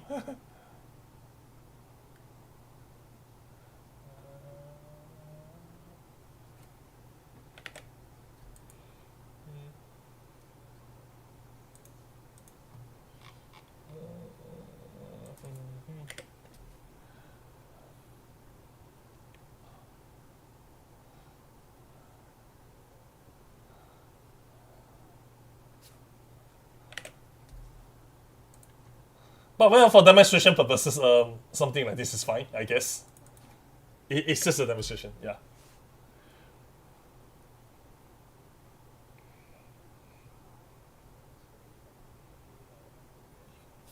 Yep. There's also several halfway through there will be someone intruding in. There may be enemies intruding in halfway through while you're going through this treasure dungeon. Those are still going to be in as well. So yeah.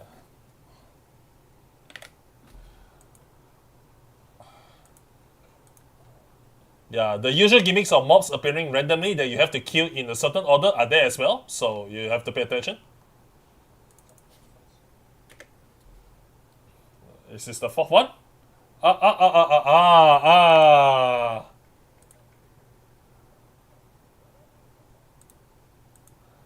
ah, ah. It's a 3 misses, so yeah.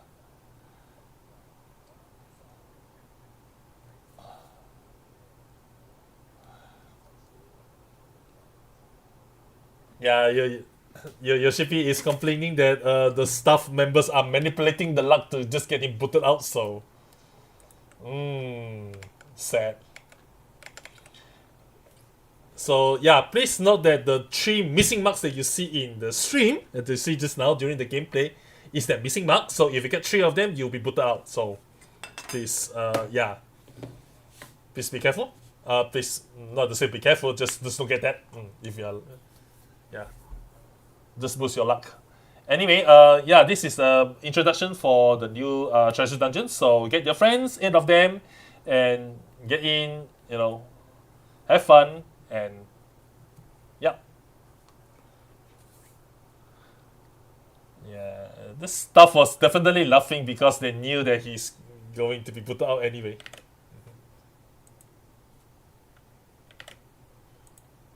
So yep, new glamour.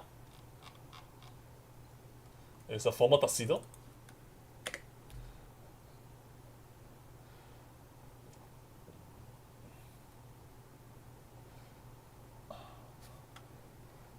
Oh my, it's good looking.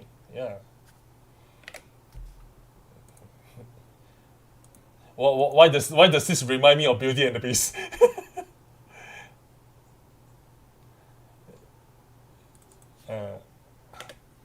Yeah, it's a prom dress. So yeah.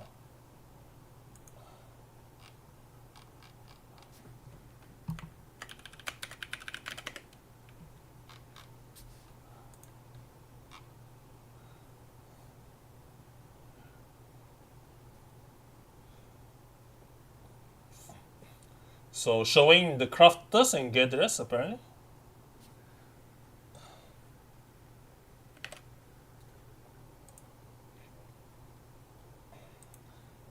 So this is pretty Baroque, apparently. Baroque style.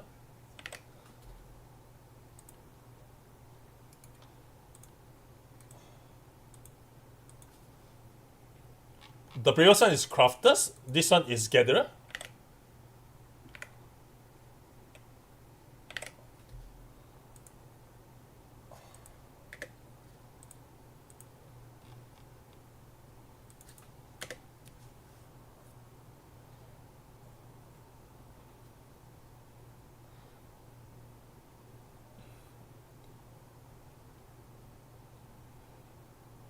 So this will be for all for the first half. Yep. So this concludes the first half. And we are going to enter a break. The break will be 15 minutes. And we'll resume at Japan Standard Time, 8:45 p.m.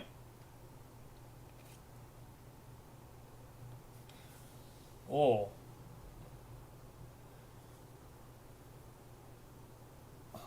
Apparently this time there will be no new videos.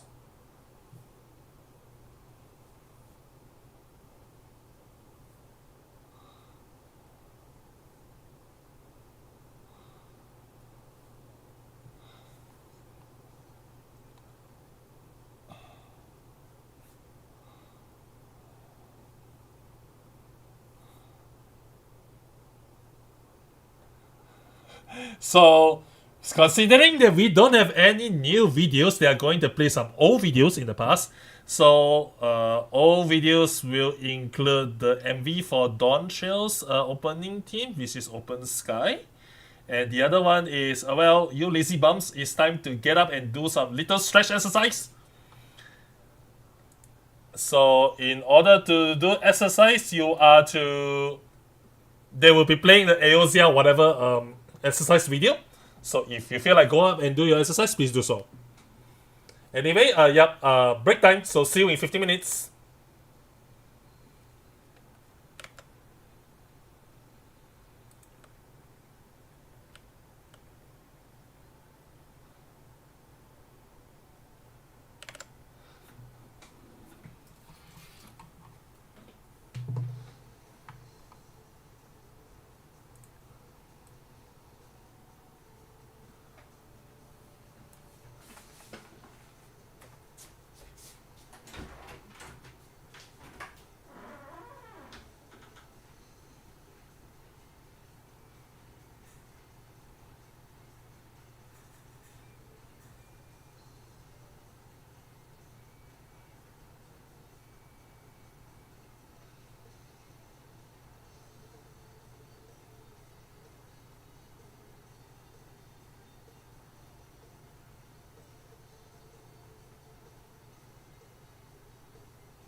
Unfortunately, I'm the biggest MMO PvP hater, but this game looks nice.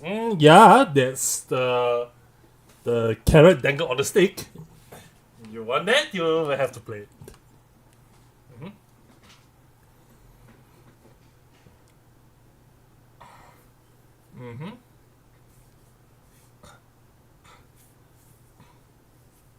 PV is not that bad actually. Personally, I don't see how bad PvP could be. You just bicker and argue with each other for about like what maybe 5 to 10 minutes at most. Then once you win or lose, you just go on and move on.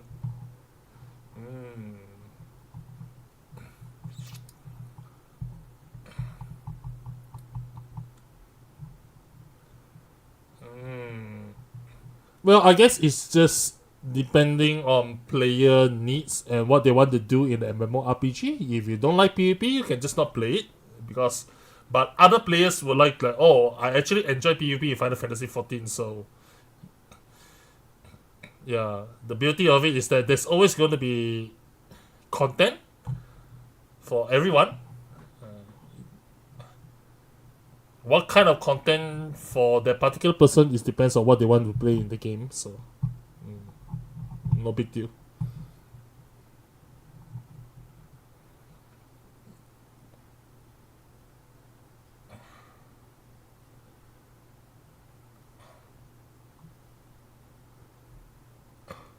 If I'm not mistaken, the new PvP glamour that is shown on stream just now is going to take trophy crystals. So the trophy crystal cap is 20,000, if I'm not mistaken. Yeah, if you are already playing Crystalline Conflict, or if you are already playing Frontline, I think it's fair to just save up the crystals, don't use them, and when it comes to the next PvP implementation, you can just buy it straight off, so you don't have to do it. I don't know. But that depends on what you want, though. Yeah. Apparently, exchanging one of these takes about 1,500 crystal trophies. Since you have 20 cap here, you might have to do a few more PvP to get enough crystal trophies to get everything that you want. But considering that the patch notes is not out yet, there's no saying how much there is, how much crystal trophies you will need.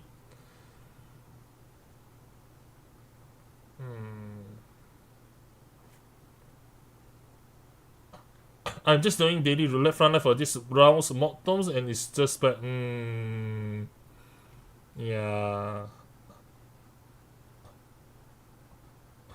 I don't know. My entire impression here is that doing PvP in Japan server is a lot better and comfier than what all the horror stories I heard about doing PvP in NA server. But then, negative stories and horror stories tend to be easier to get spreaded.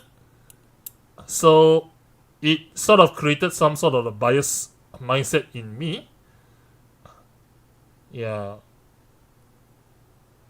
Maybe doing PvP in NA servers actually not that bad. If it's just as bad, then oh well. Can't help that, I guess. But yeah, I don't think that doing PvP is a bad idea altogether. I guess it just boils down to preferences.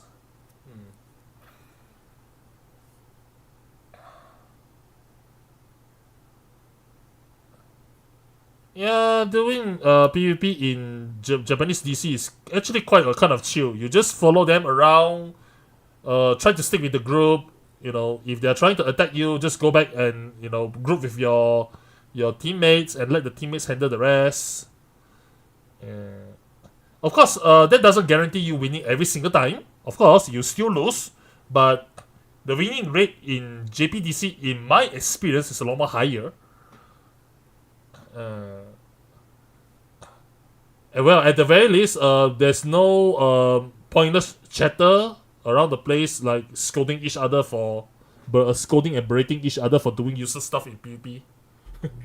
Yeah, at least there's none of that. in the Japanese DC.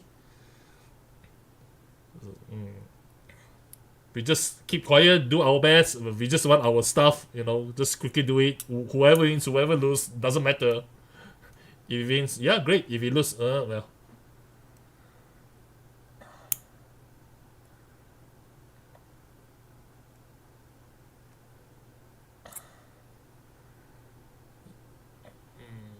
Yeah.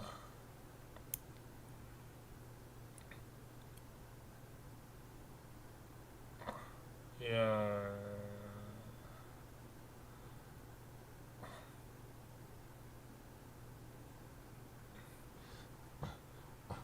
Yeah.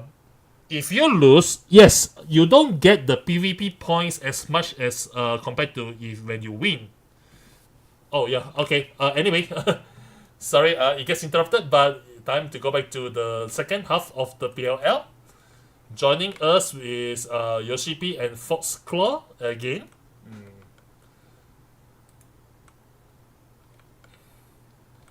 Apparently,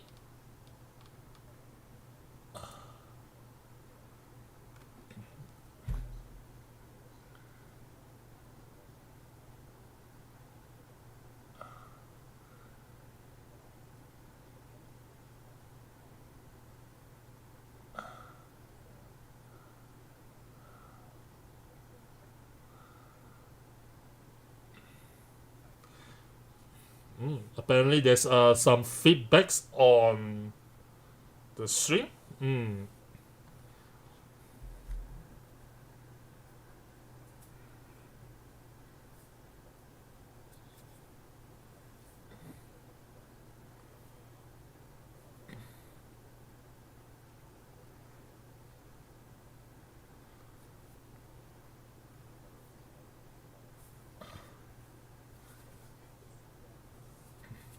So, okay. First of all, there were some comments about the Treasure Dragon effects potentially making people very dizzy because of the speed, as well as the way the effects are executed. So, from there, they've already adjusted a bit for the effect during the break.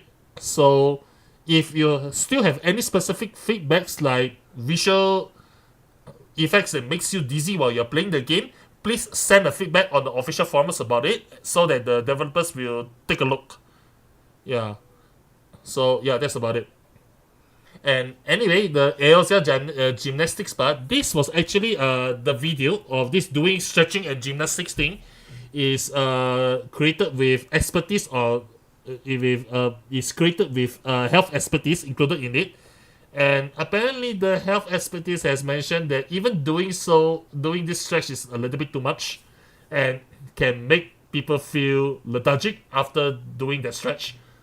So that depends on, yeah. Oh yeah, there's also an English version of the Eosia gymnastics. So if you are interested, you can check it out. Uh-huh. Well, yeah, the Warrior of Lights in the game are pretty robust and they are very tough. Jumping, running, and falling from the sky and all that, and still they don't die from it. They're really tough. Anyway, moving on to the next dungeon. Next corner will be the new deep dungeon. So once again, there are players who haven't played deep dungeon before. Again, this is going to be another recap and introduction to new players. Yeah. So this is a brief introduction of what a deep dungeon is.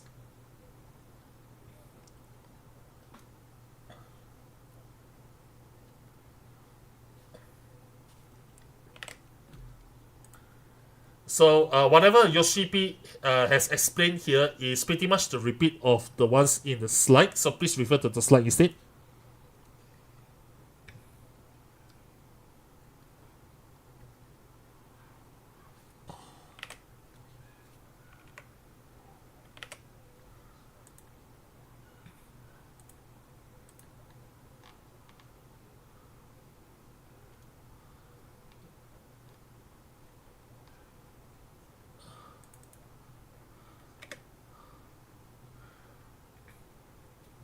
So please note to the first time players that deep dungeon specific arms and gears are enhanced via play is made possible because there is no eye level and there's no specification of what eye level that you need while playing this content.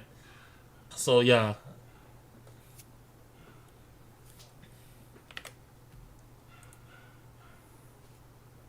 So moving on to the next slide.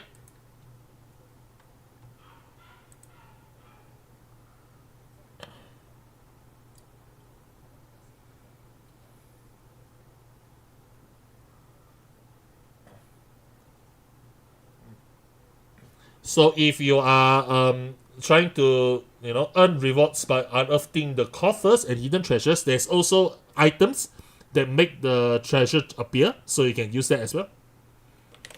This is for first time players, by the way. If you already know, you should know.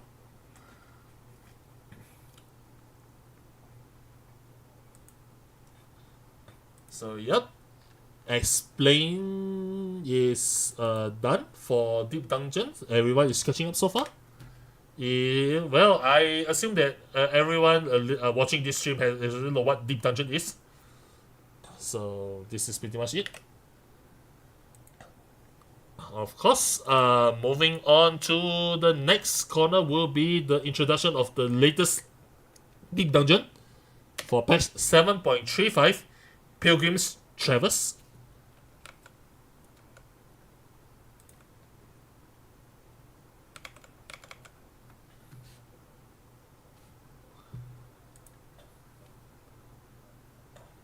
So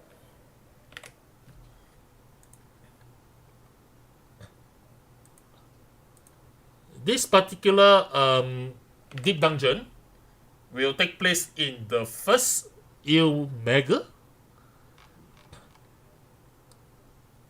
This Yoshibi is explaining the underlying concept of what the latest deep dungeon is about.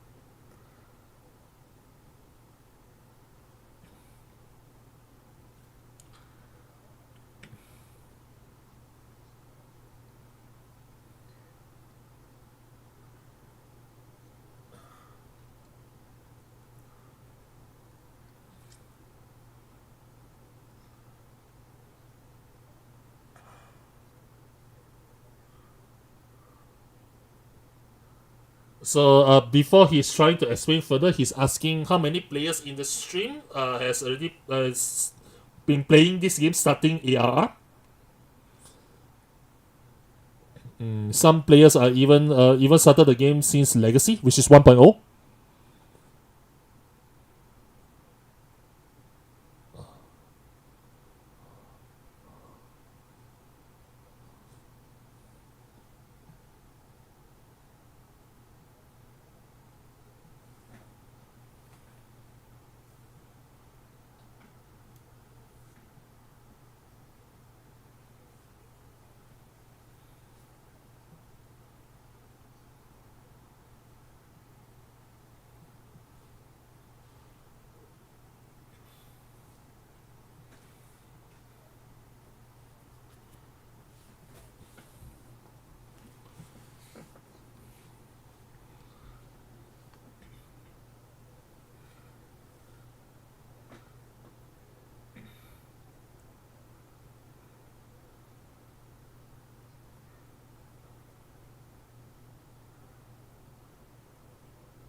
By the way, this is going to be long later on, so please allow me to finish listen whatever he has to say for now.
So Yoshi P has a particular specific objectives that he wants to achieve with this deep dungeon. So as you can see in the slide, they say that the underlying concept behind Pilgrim's Travels is a deep dungeon for everyone. So what does a deep dungeon for everyone means? It means that for example, for those who have already played the game since 2.0, you are pretty much aware that there's very little content at 2.0.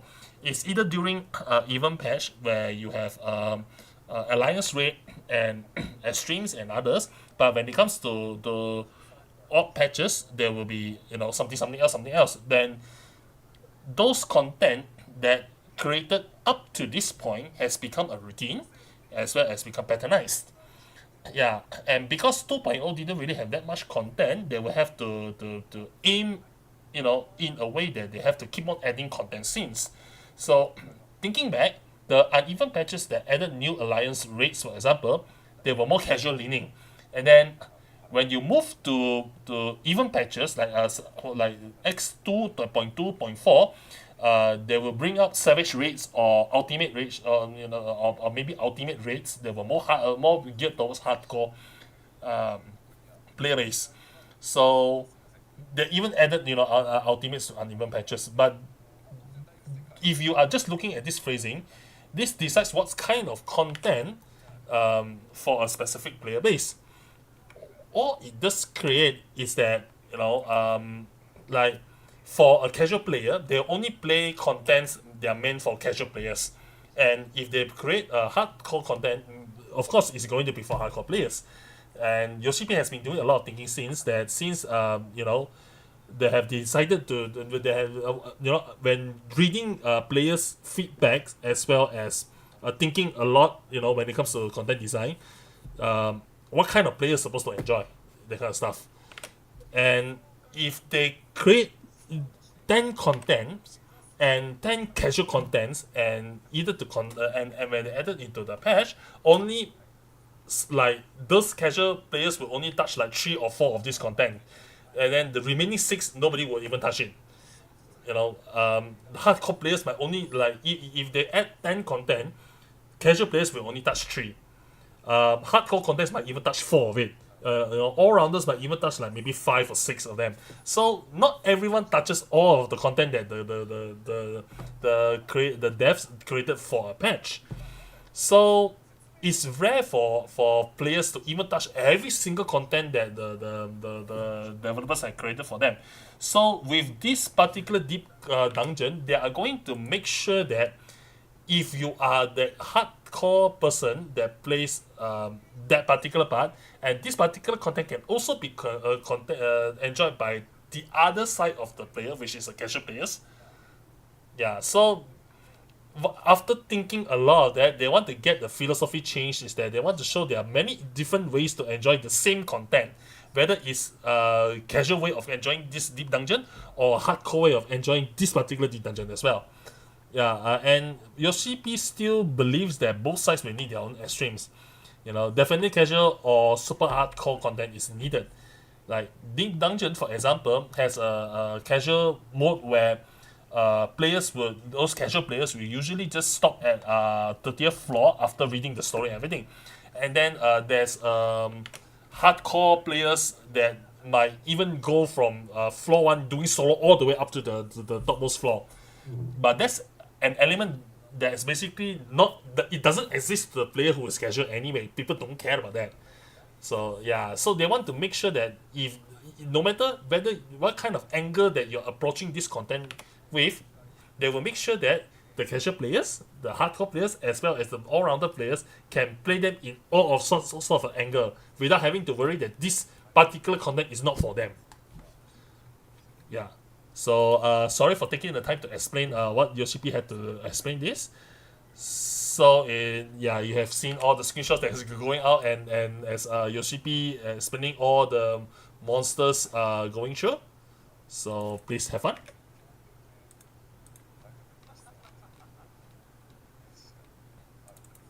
I have a feeling that people are not going to get what I was explaining just now because while I understood what Yoshi-P is trying to convey here, to relay what he actually said is pretty challenging sometimes.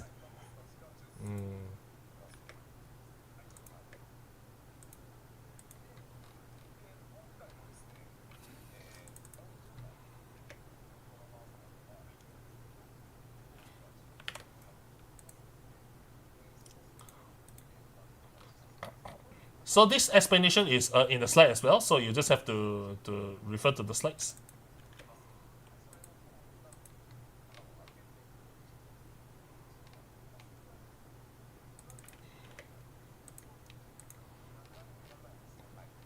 So once again, to challenge this particular deep dungeon, you don't need any specific equipments to challenge this content. It can be anything. Your gear will upgrade when you open the treasure chest in the content. You probably need to be lucky as well. You don't need to prepare anything to enter though.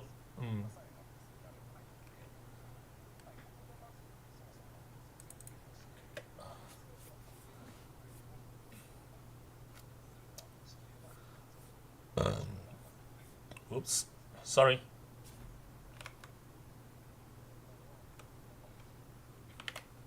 So previously the deep dungeon equipments are more or less non-shaped, and it's just one particular crystal-like thingy. It has no static or particular shape on it. But for this deep dungeon, they are making it somewhat special. Yeah, these weapons can be taken out from the dungeon and you use it in the normal content once you have enhanced them enough. probably max, I think, plus 99, if I'm not mistaken.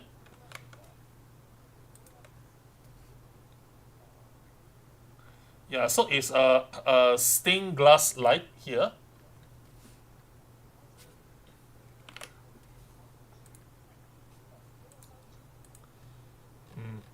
So T, I have no idea what T means here. He probably meant by tier, but flaw. You can just think of it as a flaw. Yeah, the initial quest is completed by defeating the boss at floor 30th. Yeah, so for this part, it has been it's pretty much the same as the deep dungeon before.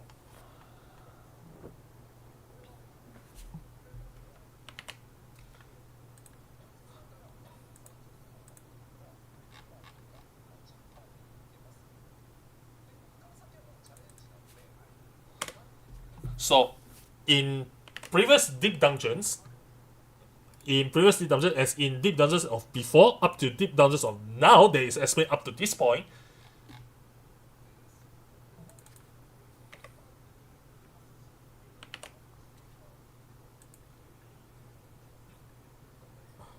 So this now for the new pilgrims traverse, you can actually actually that content, okay, will allow you to take on the entire dungeon with a match party. You can do it with fixed parties, as in you want to get a static for it, it's completely okay. You want to get a match you want to match with others to form a party and go through the entire floor, that is also possible. It's completely up to you from now on.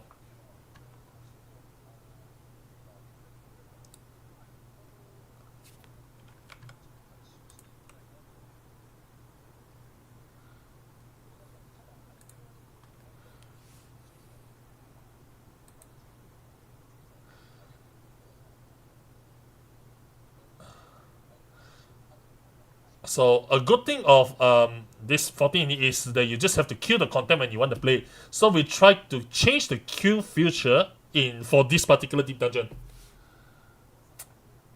So next will be from floor 31 onwards, the boss fights every 10 floors will steadily increase in difficulty. So if we manage to use all these resources we have around, we would also like to change this for the old content as well. That is if they have the resource for it. They will want to change how kill and matching will be done for all dungeon. For all dungeon, not just deep dungeon, but any other content as well. However, all items will reset, so please be sure that your gear is enhanced enough to tackle them.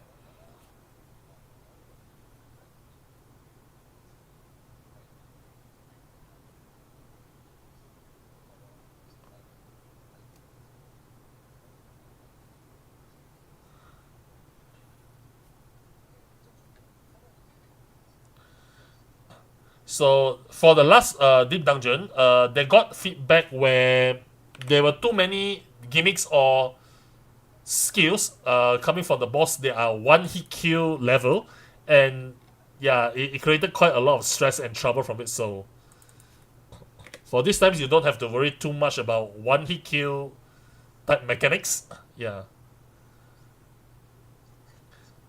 So difficulty wise, this is going to be heaven on high level. Yeah, heaven on high is a deep dungeon for Stormblood, if I'm not mistaken.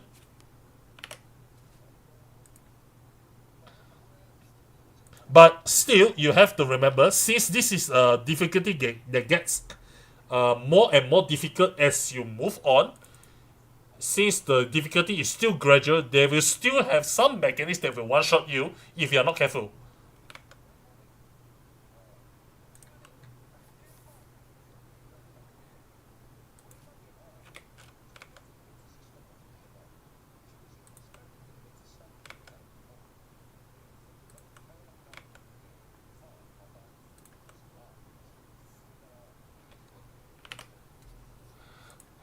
So let's say if all parties were to be KO halfway, as in everyone died and everyone failed, you will have to restart from floor 1 or 21 after a party KO.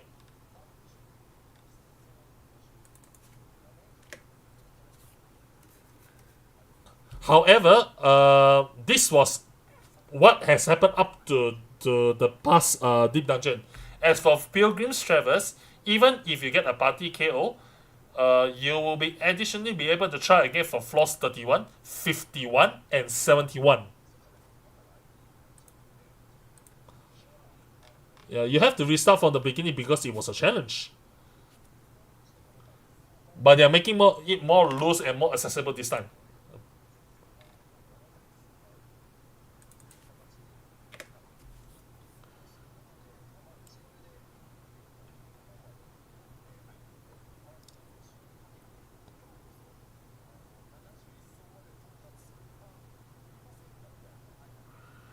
So, for example, if you have a matching party that you previously wiped at say floor 69, nice. Okay, if you wipe at floor 69, you obviously have to restart from floor 51 again. So you might want to open Party Finder and put up a comment saying, "Oh, today I would like to recruit 3 more players to help me go through floor 51 all the way up to floor 70. For those who are willing to help, please join. Please be willing to join." Then, this is what Yoshipi is aiming for you guys to do.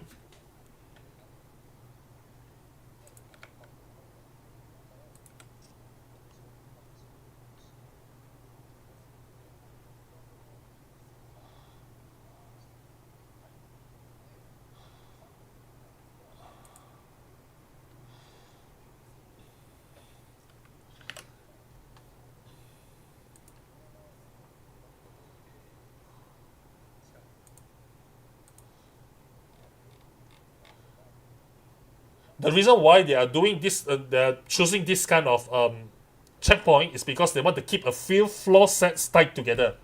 Yeah, which is why the checkpoints are 31, 51, and 71. And yeah, this also allows you, as explained earlier, slow progression and allow you to progress bit by bit.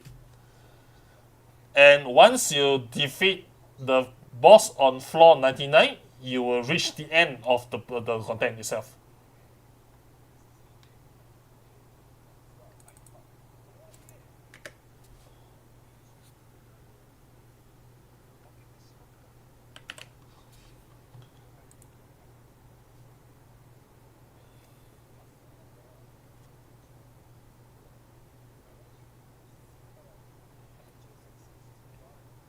So the whole thing about beating the 99 floors, and then when you reach floor 100, there will be a special place for you to take screenshots and whatnot.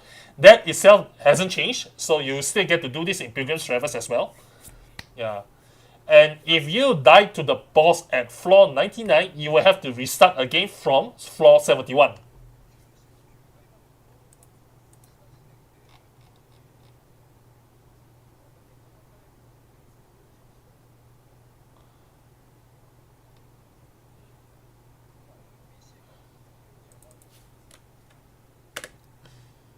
And there's a new bonus to it. So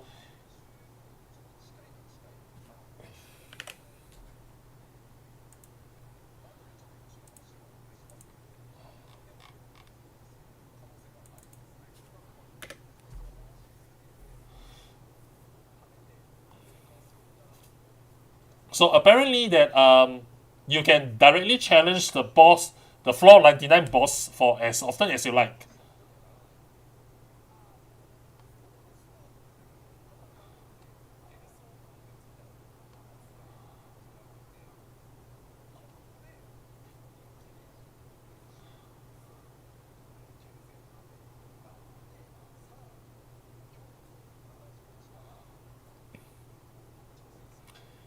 So if you wipe to the level 99, the floor 99 boss, you will have to start from 71 again.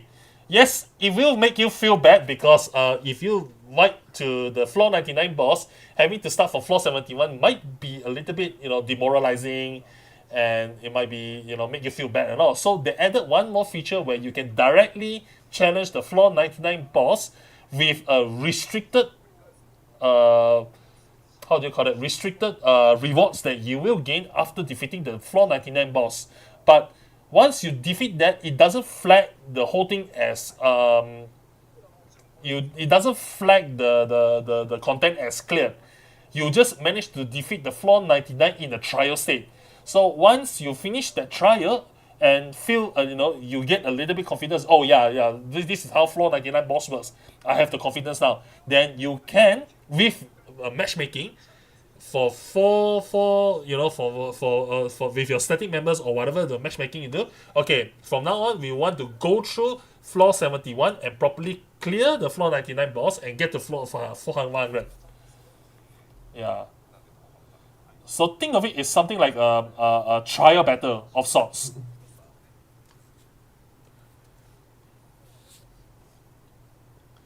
Yeah. Considering that the reason why is because if you go to floor 99, like wow, I mean it's an endgame boss, but you have paid so much effort and that only to wipe from the floor 99 boss feels bad. So they give you a chance to trial fight that particular specific boss so that you know how it works. Yeah. And once it's done, you get to go back to floor 71 and resume progressing that boss until you properly cleared the deep dungeon itself. Yeah. Basically, wiping to the boss on floor 99 and having to restart feels bad. So we are adding this option to just fight the floor 99 boss. It will drop some rewards, but it's kind of restricted compared to the one dropping in the proper way. So think of it as a practice for now. It does not count as a flag of clearing floor 100, but it allows you to practice the last boss and entering at floor 71. You might think that this means the boss is really difficult, but to tell the truth, the difficulty of the boss is not really that high. So it's about boss sheet of a dungeon plus slightly a little bit higher in level. So please think of reaching floor 99 as another checkpoint because it opens up the practice fight. And the following fight, the final verse, is called Eminental Grief. Eminental Grief. Yeah. So is this what it means in English? Anyway, the final verse is where the extra fight that is unlocked after you reach that.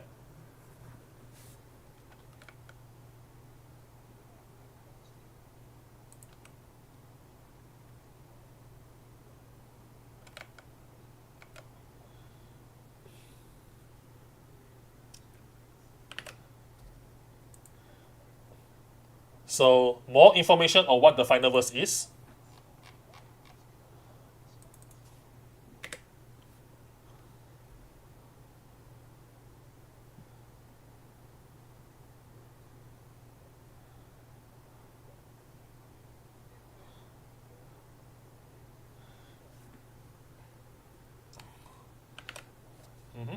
This, by the way, to access this boss only requires you to reach floor 99.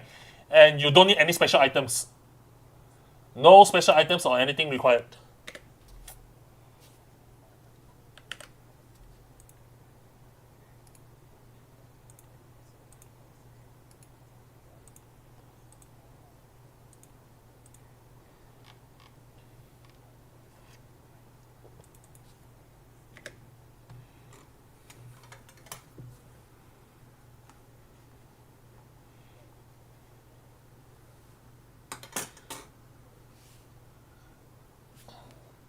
So yeah, another point of it is you get to challenge this with 1 to 4 members, and of course, valuable rewards may drop on rare occasions.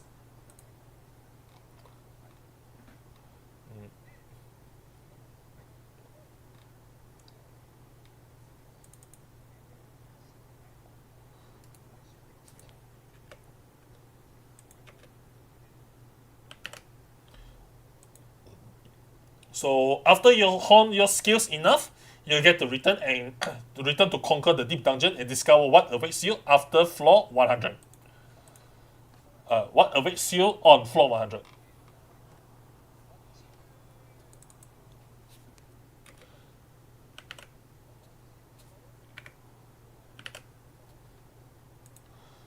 So, of course, it also requires some sort of incentive for you to actually play this content.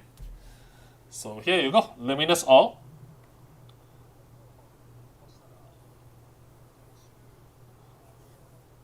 So this is actually weekly. Yeah.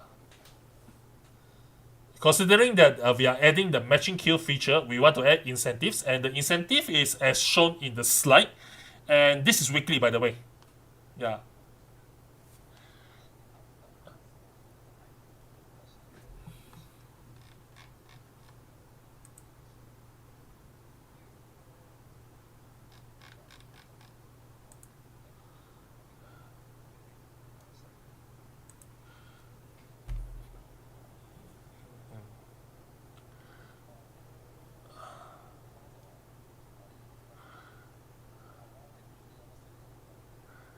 So some of these rewards that you can exchange from Deep Dungeon for this particular Deep Dungeon can be sold on the market board as well. So, yeah.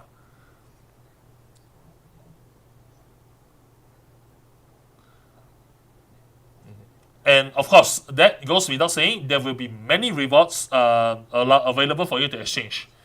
Yeah. Some of them are sellable on the market board, by the way. So just a repeat.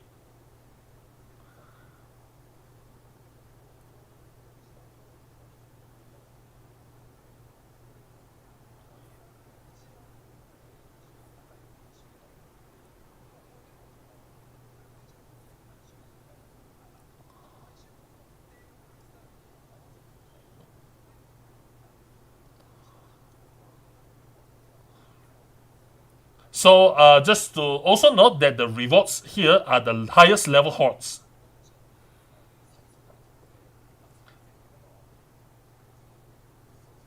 So if you are the type who wants to do everything all at once and do it as quick as possible, then you will have to do your best to get all these rewards.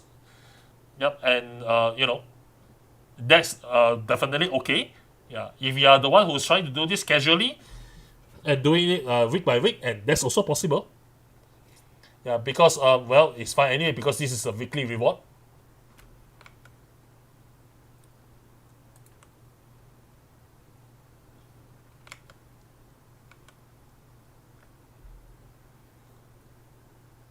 So by the way, we are going to prepare, in-game footage. So please wait for a moment.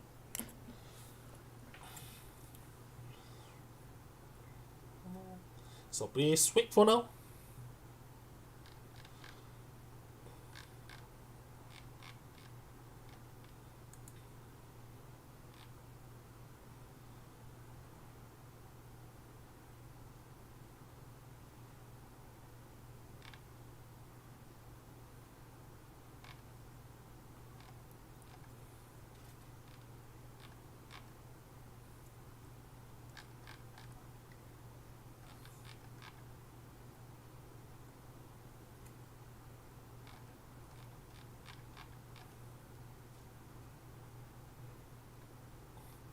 They are adjusting the weather as well as the environment. So please give it a wait.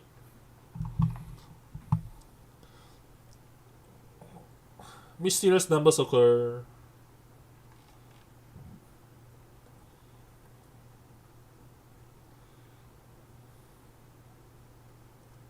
Alright, going into the game.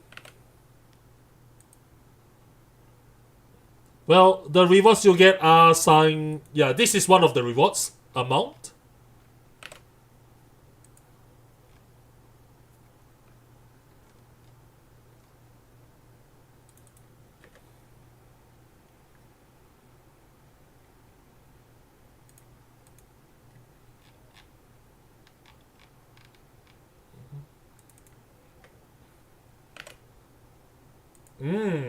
Another new mount. Definitely a reuse asset of Omega, for sure. Yeah, Omega.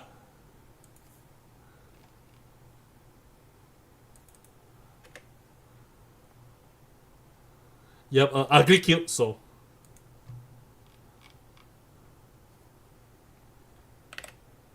Chandelier?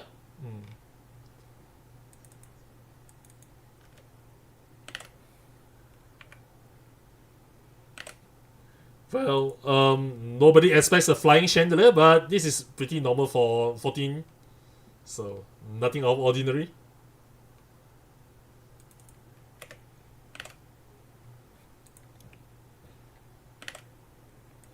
This is not Deep Dungeon, by the way.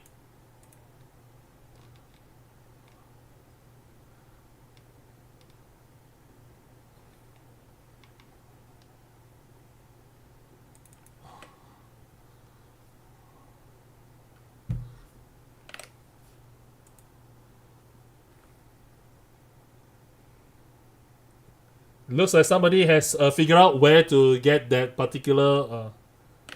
Oh no! Oh no! Oh no!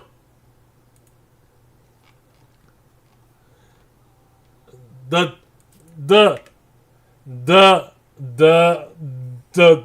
Oh god! The PTSD.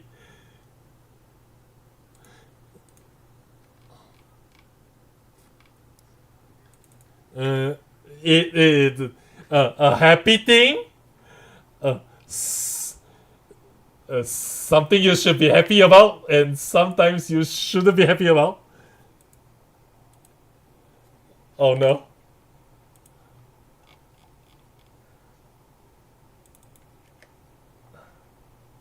So moving back to the camera for a bit.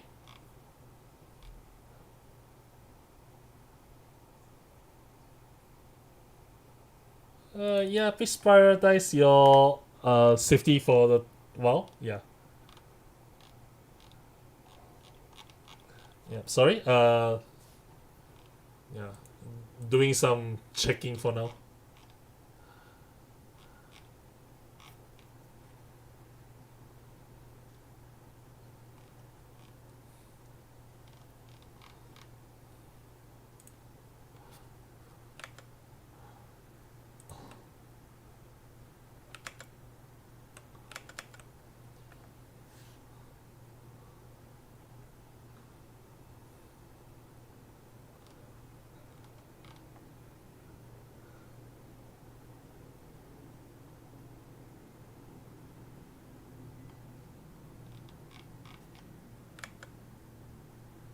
Oh no.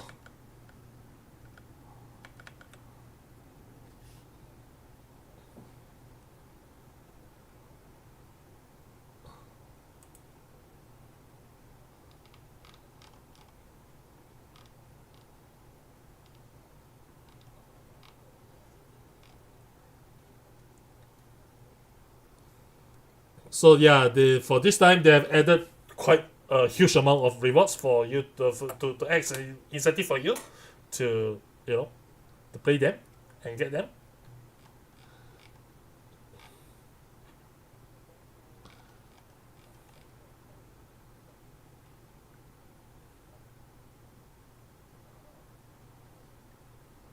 You know the horse that was mentioned just now. You will have to open them. There might be a chance where you get the intended rewards right away with just one open, if you are lucky enough. So yeah.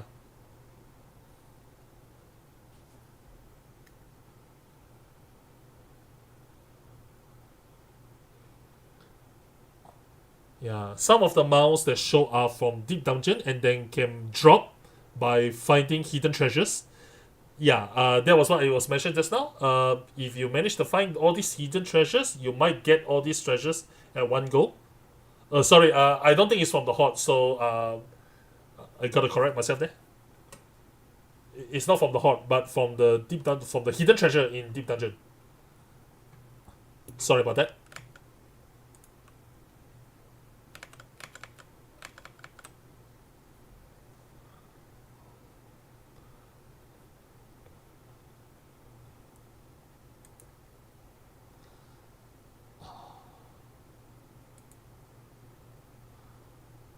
There's one thing that he wants to show.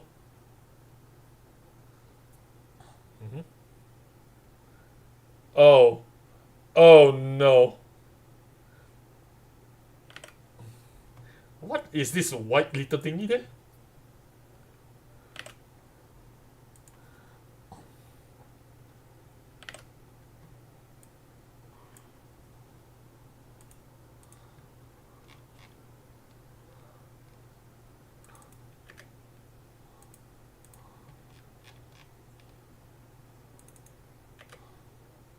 to think that they.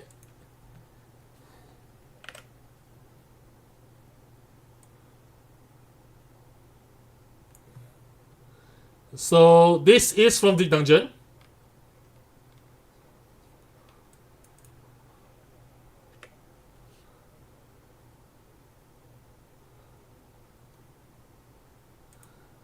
Basically, the law text describes that this particular white beaver is not something that you want to poke too deep about.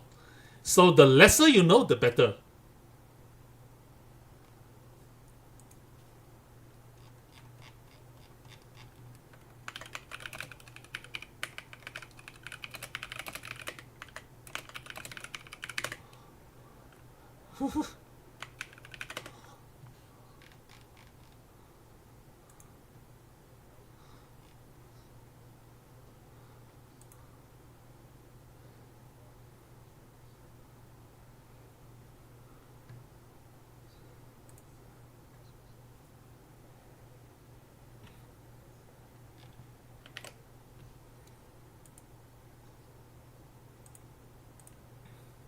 So there's actually more. So once you finish the final verse in the normal one, you can approach the NPC to unlock the final verse quantum.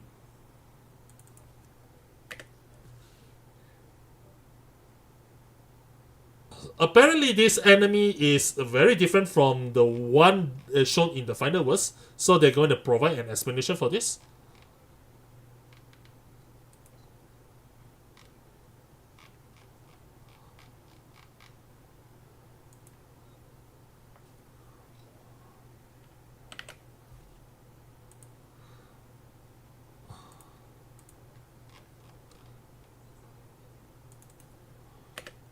So please refer to the slides to know about the details on this quantum version.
Well, the offerings that is listed in this particular slide is a new thing altogether. So yeah, just as a side tidbit of info. The rest is already listed in the slide, so you can just read it. So yeah, why do you even need these offerings? Good question.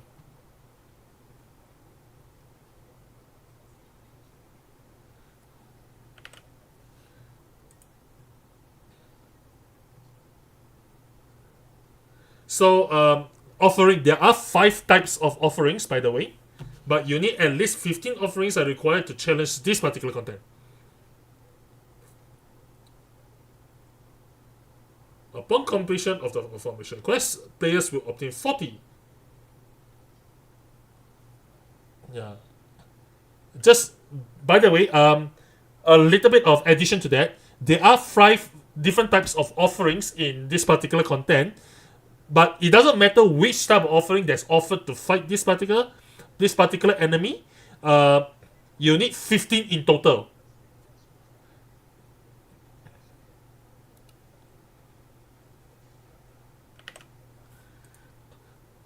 So when you're fighting the boss, the 15 offerings that are offered will not be consumed. It will only consume after you defeat the boss and get the rewards. And also, by completing the aforementioned quest, players will get 40 offerings. So you get 8 each, total 40 when you clear the floor 100 quests.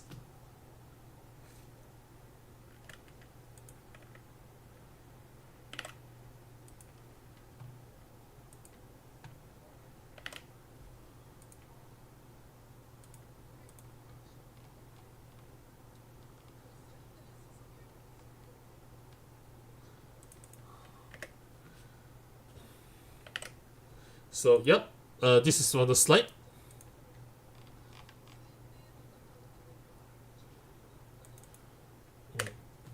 So, this to summarize, to fight the boss, you need 15 total of the offerings.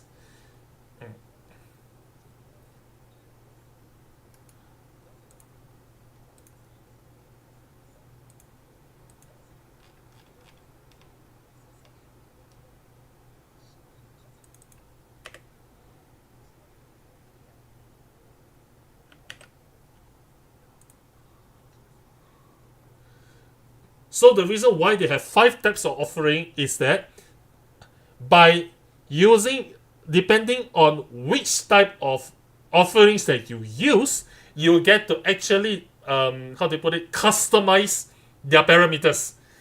Yeah. So depending on the types and numbers of offerings used, the boss stats such as HP and damage dealt will increase. So good luck finding the best combination for your own difficulty.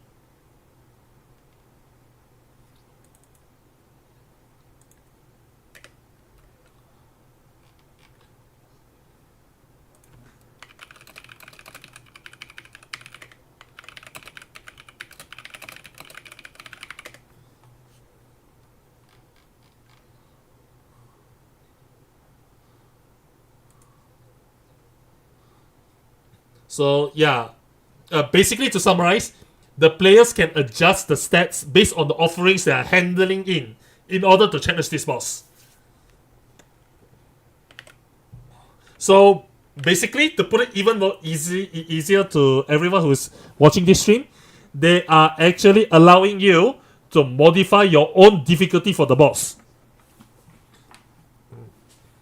So for instance, if let's say your particular 4-person group, if the weakness is DPS, maybe you don't want to increase the boss HP, but instead, make their light damage stronger. Yeah.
Yeah, and by using a mixture of offerings and combos, you don't just change their stats, you also change their mechanics.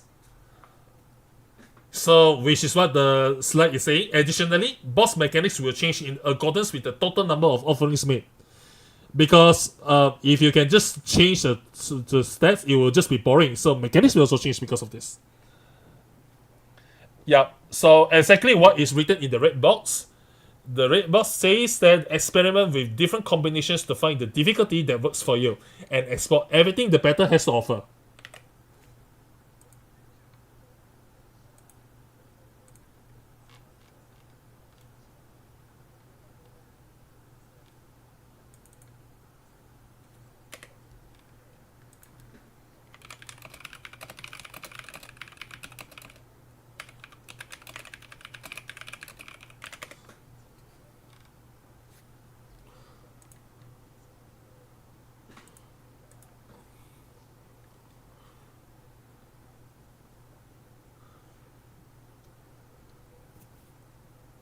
So, from 15 to 40. Yeah. So, if you are pretty, afraid that you won't be able to handle this particular enemy at the first time, maybe you want to start with something that's more comfortable to your settings. Yeah, and once you are more comfortable and more willing to experiment, then you get to play around with the stats and mechanics, to see what's more fitting to your challenge. Once you clear 100, you are getting 40 offerings. So please just give it a try, after that, and you are not losing the offerings unless you clear, and you get the rewards anyway.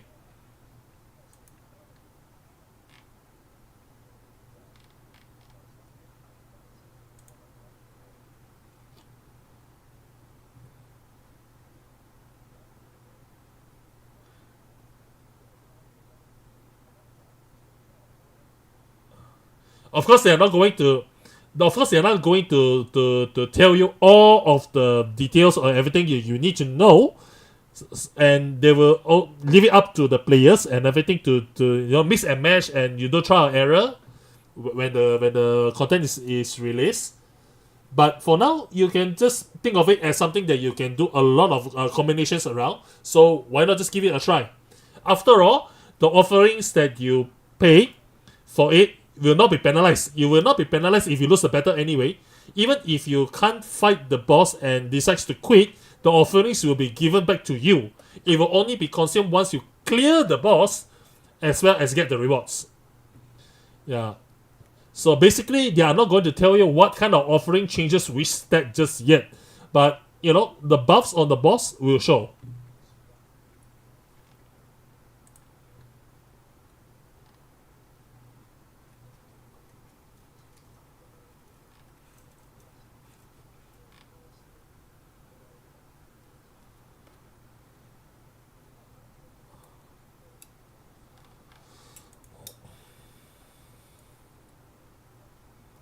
And because you are also changing the difficulty here, because you're allowed to modify the difficulty to your own liking, this will also impact the rewards. The higher the difficulty, the more rewards you will get.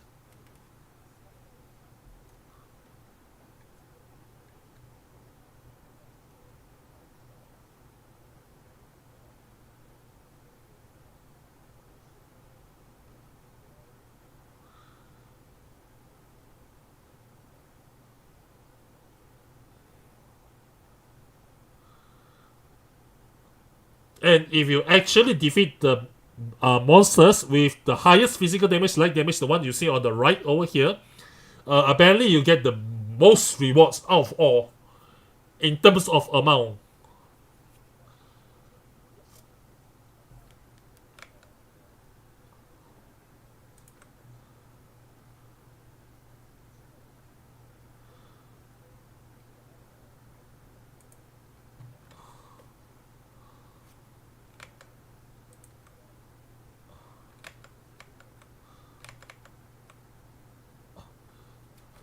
And if you actually go to the highest, you will put the most difficult settings, it's actually harder than Savage. The final boss of Savage X in Savage 4th floor.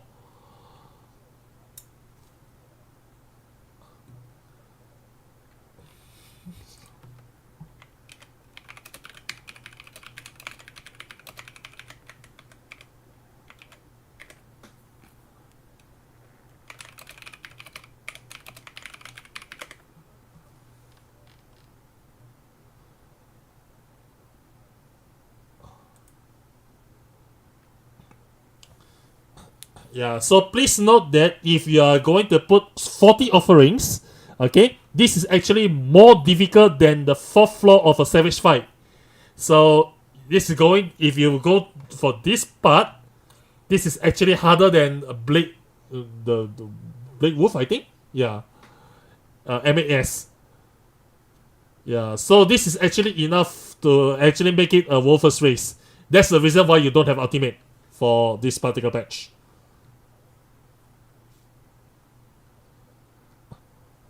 The fight length is going to be shorter, but some of the mechanics with photo offerings, right, will be ultimate level as well. And if you clear with 40 offerings offered for it, you'll get a title.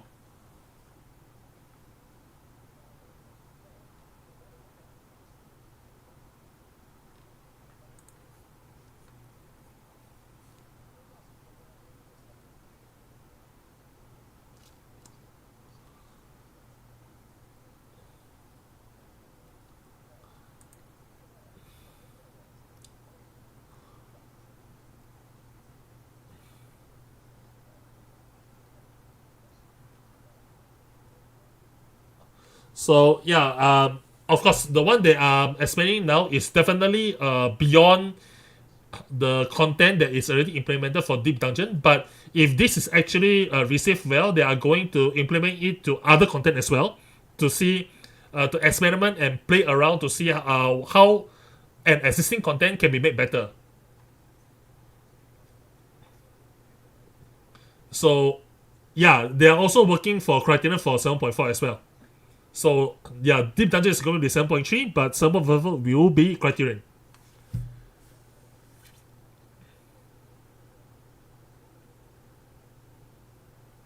So as already said, if they created say 10 amount of content, 10 amount of contents for say patch 7.3, that means they want players to be able, no, regardless of whether you are casual or hardcore, to play 7 and 7 of it. Yeah.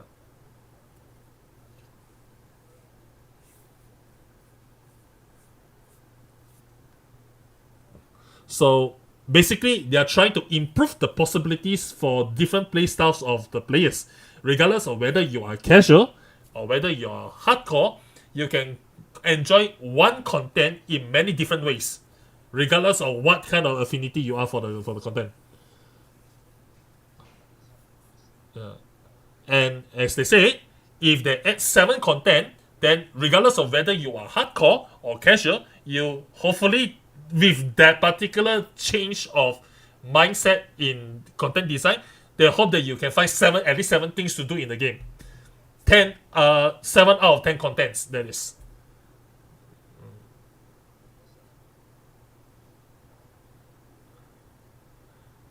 So yeah, Yoshi P apologized that maybe it took so long for them to figure out how to make content more varied and more difficult and more different for players to play. But since they managed to find a solution for it, maybe they will, if receive well, they will also implement on other content as well.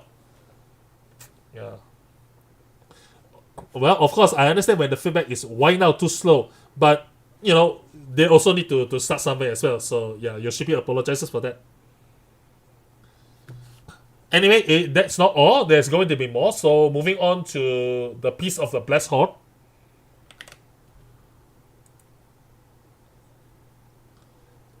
Yeah, it's not everything yet.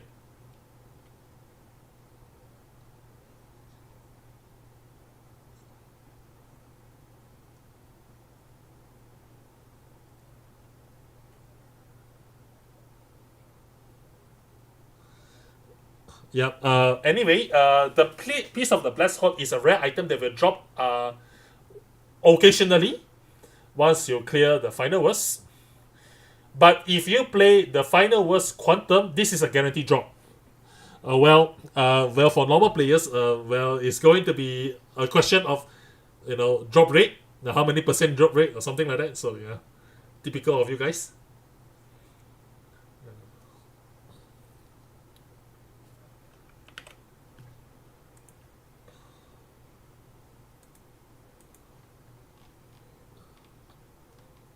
Anyway, what has been explained in this right now by Yoshipi, it can be found in the slide as well. So please pay a read. Please take a read.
So basically, this bless of the piece of the blessed horde that you gain from the weekly reward that you gain from doing weekly log rewards allow players to have a better overview on how many rewards you are getting for this X amount of time spent.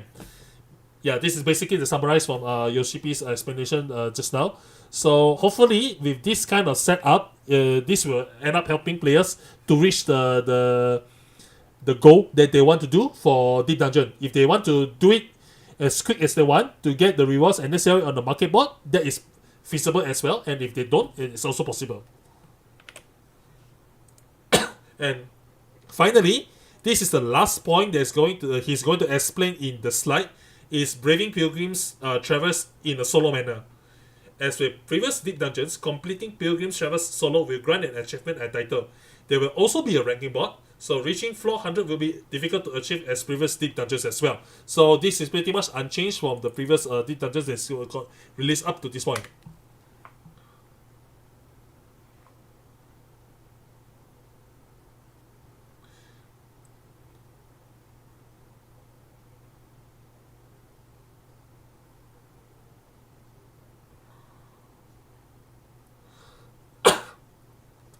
So for now, they hope that this Yoshipi hopes that this particular explanation will create an incentive and encouragement for players to give the new Deep Dungeon a try.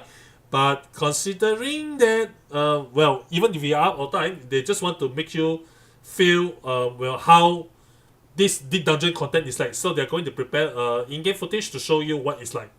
So we are going to be in-game. So sorry for making this longer than it's intended.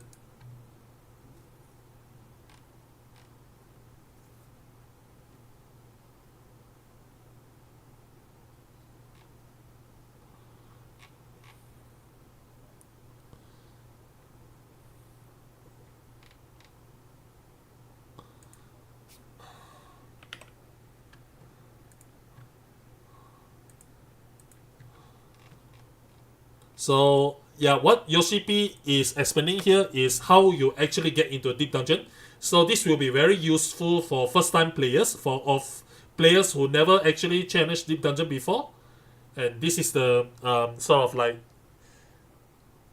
an introduction of sorts. So when you approach Amaro NPC called Wan Sao, you get to see the particular new particular specified UI will pop up. So yeah, please remember this particular MC is called Wan Sao. I have no idea how to spell it, so apologies if this is not really the pronunciation if it comes to the localized version. So please note that Deep Dungeon has no required item level. So yeah, as long as you fulfill the conditions of entering the content, you'll be able to you'll be able to do this content.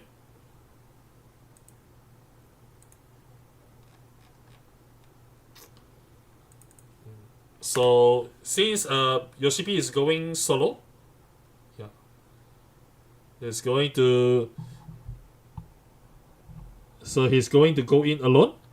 Going alone will prompt Wan Sao to say, "Oh, are you going alone? Wow, you sure are brave.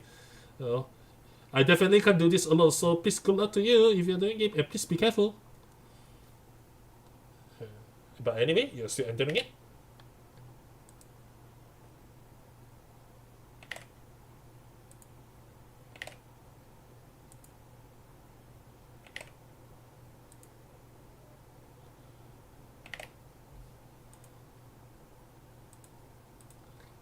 Definitely, there are some stuff that catches your eye.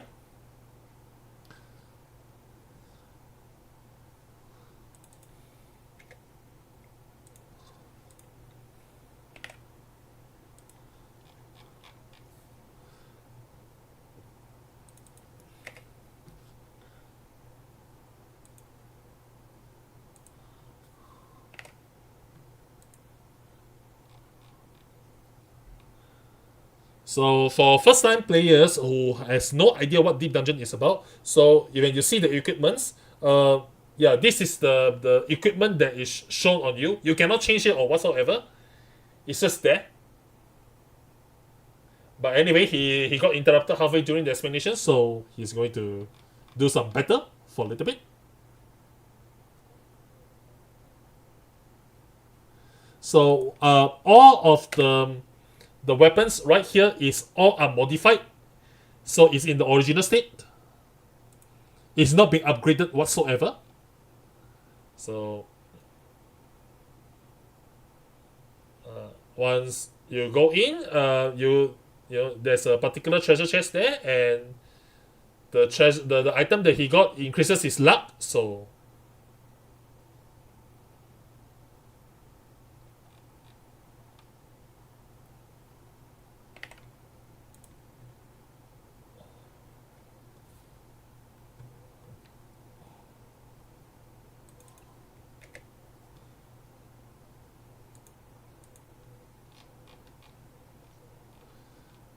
So for first timers, he obtained an item that reveals the treasure chest when the item is used.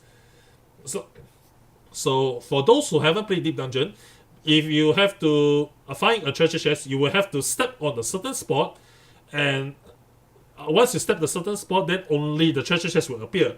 By using this item, you make them reveal the treasure chest instead, without you having to approach the treasure chest directly.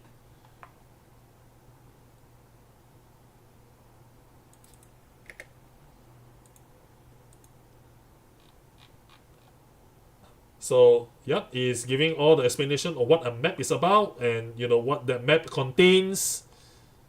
Maybe if you go that part, another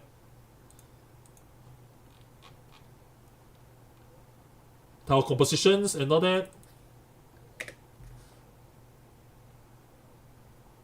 So in Big Dungeon, you will definitely get traps where if you step on the trap, it will inflict debuffs on you, like silence for 30 seconds, or makes you unable to move for 30 seconds. And there is even some of them that completely kills you, you know, deals a large damage on you. It's a, like, what do you call that?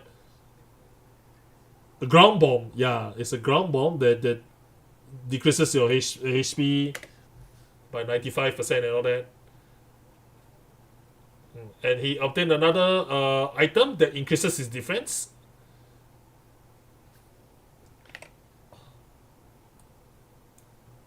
So when you see that Yoshipi has approached, this is the item that he used earlier for him to be able to immediately detect the treasure chest without having to step one by one. And he managed to find a treasure chest there. So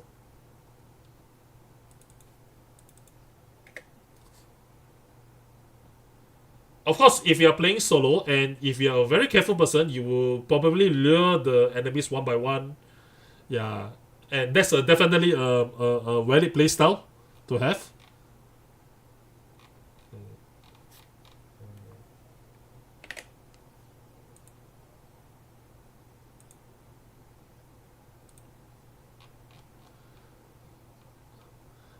So by the way, you are starting this Deep Dungeon at level 91. So if you're afraid of traps and everything that's lying around, you can start by sticking to the wall and move from the corner.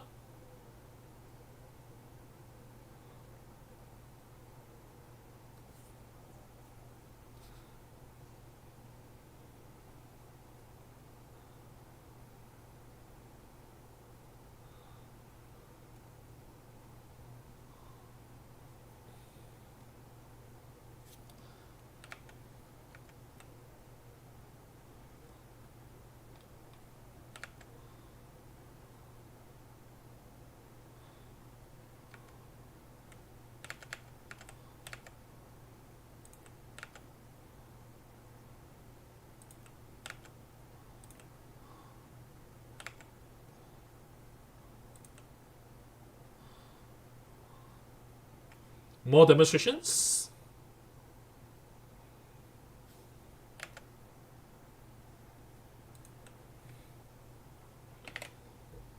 So he just open the treasure chest that upgrades his armor. Once he's upgrade his armor, you get the C+1 that's added on the armor. So yeah, and another one is that he just stepped on the trap that explodes in front of him, and you see his HP drastically drops down, right? So yeah, please be careful.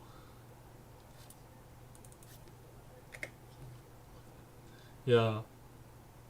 This wasn't even planned, so it's random. It's randomly scattered around the map. So if you are careless, you will end up stepping on the landmine and it will explode and you die. If you're unlucky enough. So please be careful while you're exploring.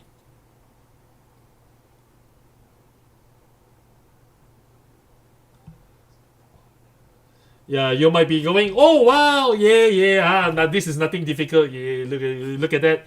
Oh yeah, that's it. Just let's just get to the next floor, and then suddenly you just step on the landmine and it explodes.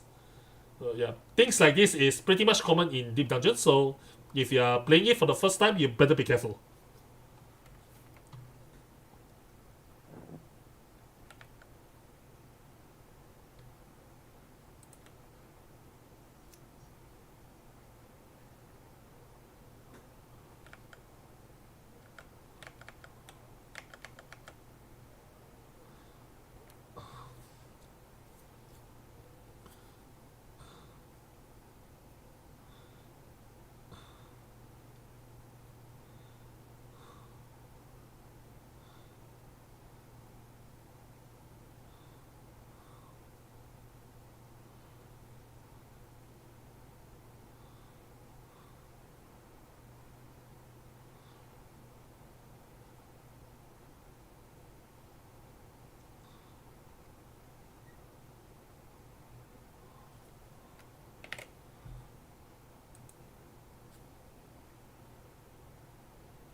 Oh no, he stepped on another landmine.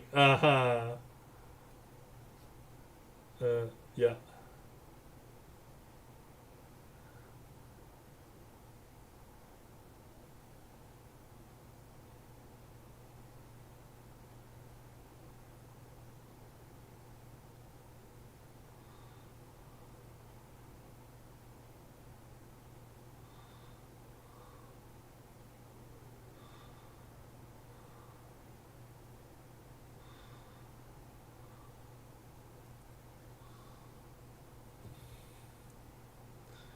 And your should be level ups from 99 to 92.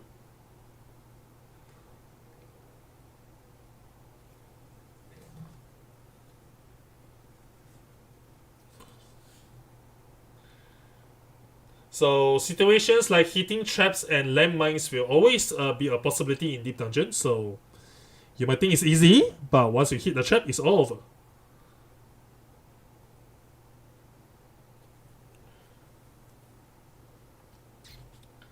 So as you defeat more and more enemies in this floor, it will become a time where you need to go to the next floor. You don't have to defeat every single enemy in the floor to proceed, so you just need to focus in getting rewards from the treasure chest, and then you can go to the next floor once it's done.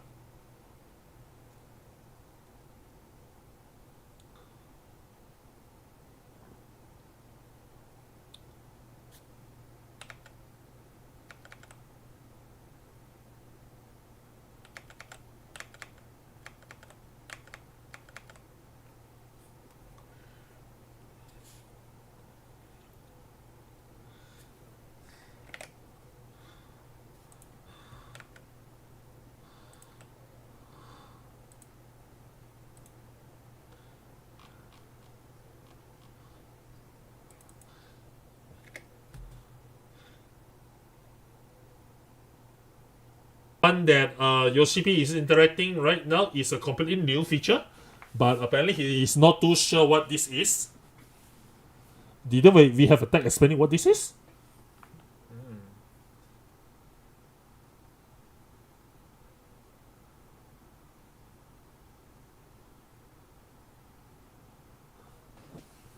So going back to this slide, this particular what ifs is a new feature.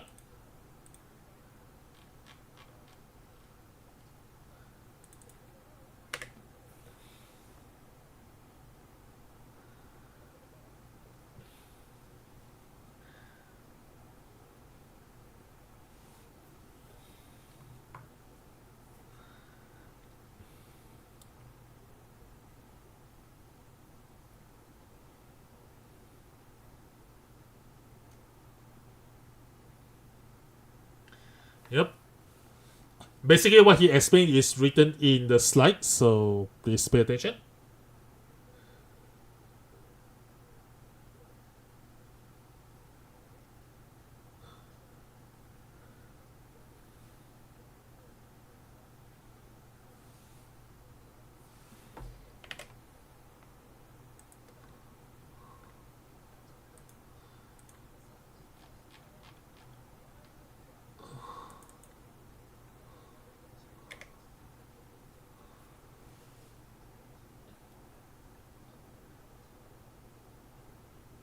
So for this votives, if you are at floor 1 to 30, you can just activate it without having to think about it so much. But from 30 and above onwards, there might be some strategic considerations required before you activate the votives. Because if for instance, if you activate a votive at floor 51, maybe at floor 53, the votive it will be the one at the one that gives you debuffs and disadvantages and all that. Yeah. So you might want to properly consider what to activate and when not to activate. The negative effects for the votives will only start at 31st floor onwards, so there's that as well. Yeah. So to summarize it, to make it to summarize the entire point, for votives, floor 1 to 30, you can just activate the votive all you like, but from floor 31 onwards, negative debuffs will be mixed. It will be included into the mix, so you might need to have some strategic considerations before you activate them.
So another new element that's implemented for this deep dungeon is Juniper increase.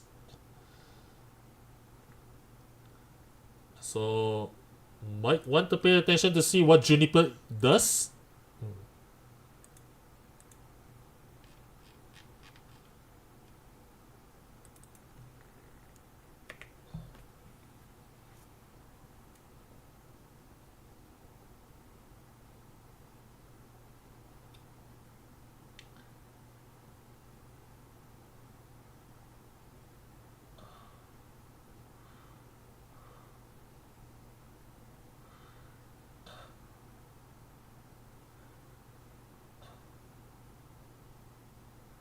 So he's using a Juniper.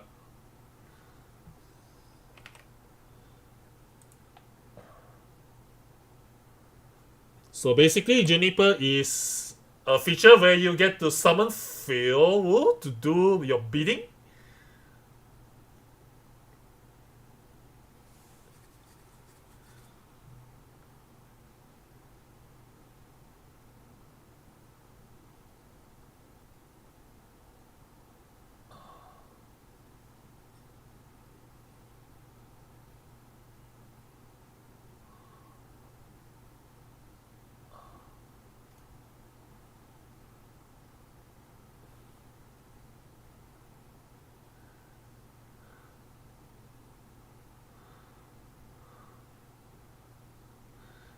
So there are 3 types of Juniper.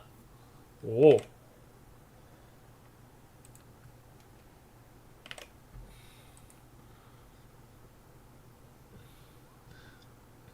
And yeah, using one of the Junipers when you use allows you to eliminate all of the enemies on the floor by summoning the power of failure.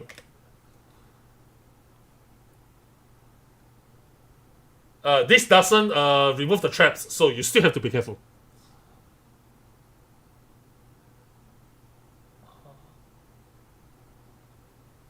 Another one is, failure will also give you a buff to increase your maximum HP.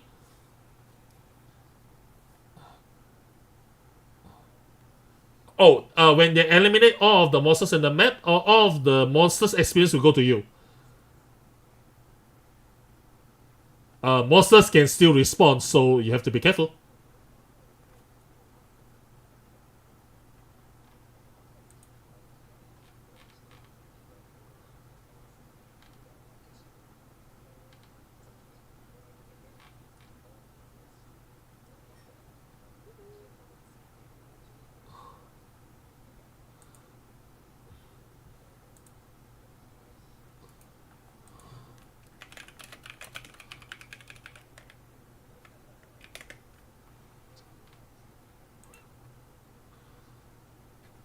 So yeah, just think of the first 30th floors of this particular DD as tutorials of sorts. So yeah, if this can give you some incentive to give this content a try, that will be very greatly appreciated.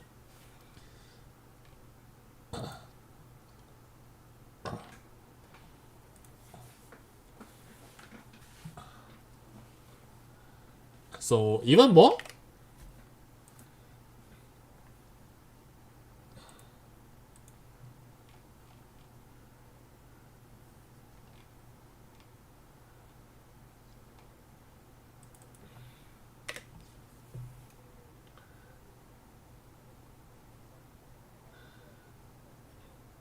So Pomanders, as in the items that you get from the treasure chest.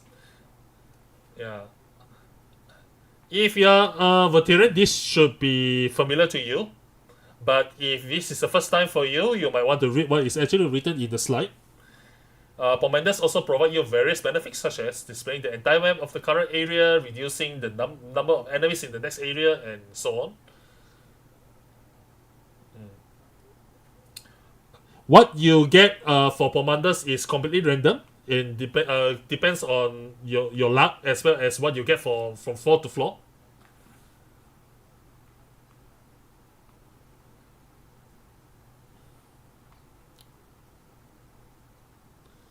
So treasure coffers wise, yeah, you can also read it from the slide.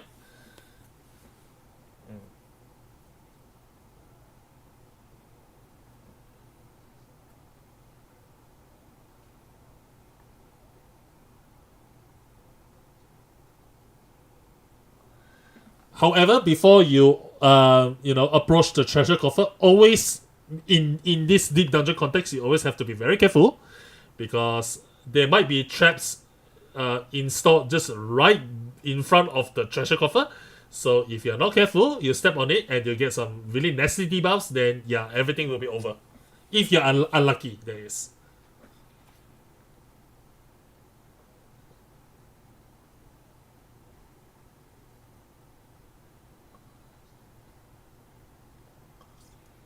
So Pilgrim's Travels will also have a story that is heavily related to the ferry. Well, if you have seen up to this point, you should be able to tell. And it's up to you to find out why this particular content has a heavy relation to the ferries. Yeah, and hopefully, this gives you a incentive to give this short story a read.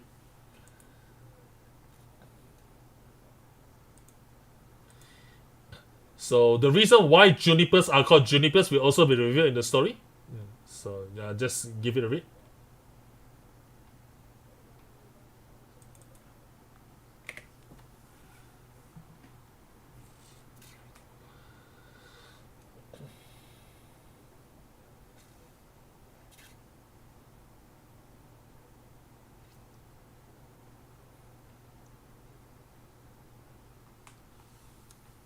So just whenever you are in this deep dungeon, just assume that Fyoyu will be with you at all times.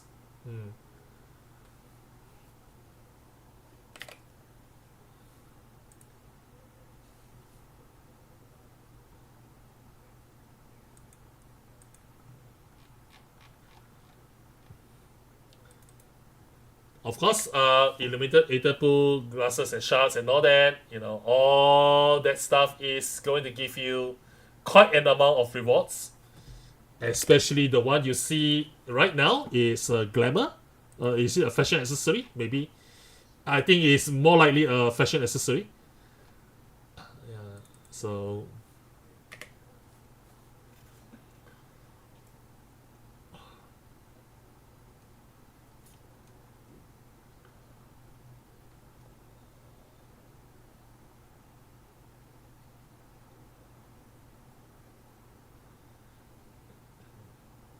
So the Accursed Horde will have quite a amount of rewards for you to gain, like mounts and minions and all that.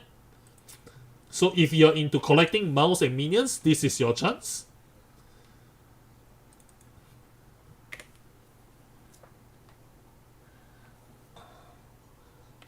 So this is another one of the minion that was already introduced in the in-game footage just now. So yeah, minion.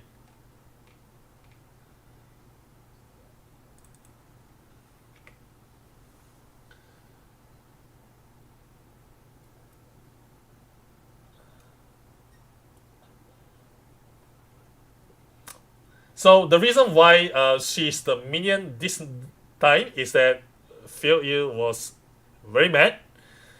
She was wondering why she was not made a minion, why she couldn't be accompanying the favorite sapling all around the place. So yeah. So yeah, Yoshipi was told that Fyoyu was very angry, so there you go. That's the minion. That's the reason why the minions added.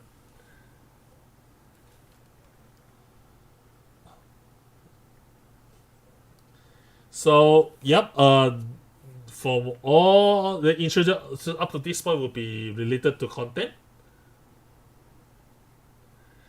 Next will be chat bubbles and system related updates. But before we get into this, we will have another break.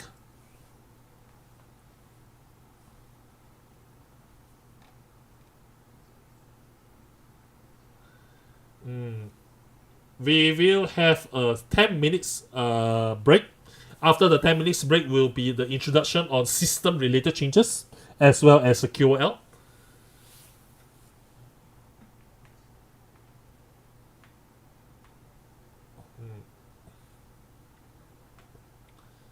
So we're only pushing by 15 minutes so far.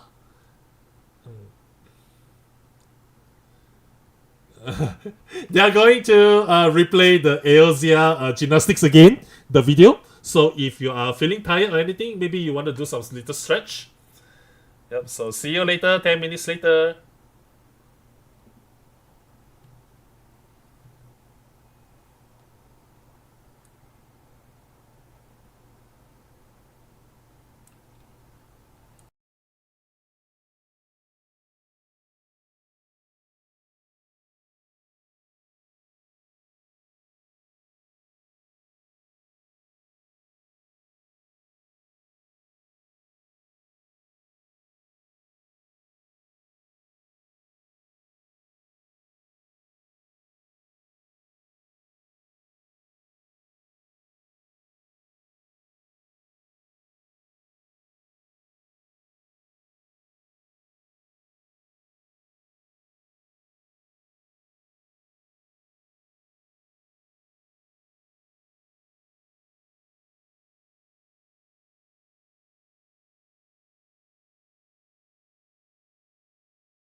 I sort of regretted not buying dinner.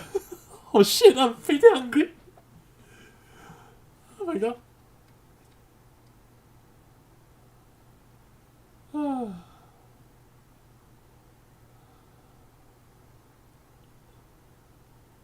腹が減るよー。もう腹減った。もう何か食べなきゃ。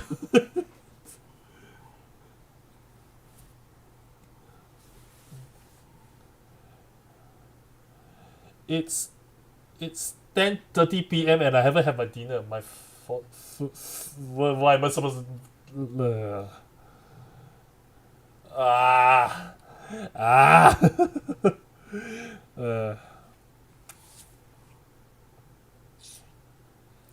uh, never mind, never mind. Never mind. uh, Never skip on dinner when you sign up for talking for potentially 4 hours. I'm not really. I don't really mind talking for 4 hours. You want me to talk to me for 6 hours? That's fine too. But at the very least, let me have dinner. Like, oh. Why no donate button? You can find the donate button in my stream, whatever.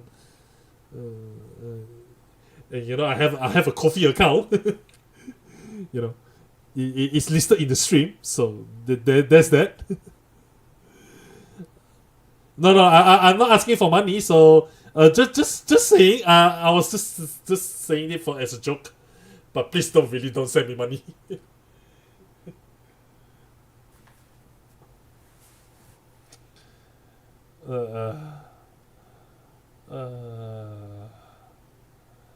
Where's the instant ramen when you need it? Yeah, where's the instant ramen? Oh boy. Oh boy.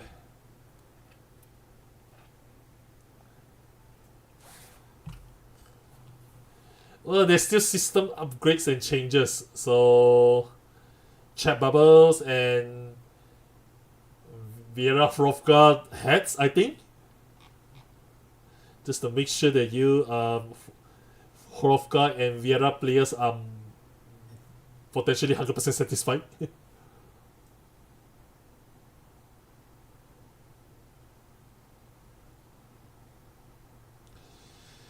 Are you streaming from America or Japan? If so, what region? No, I'm streaming from the Asia region.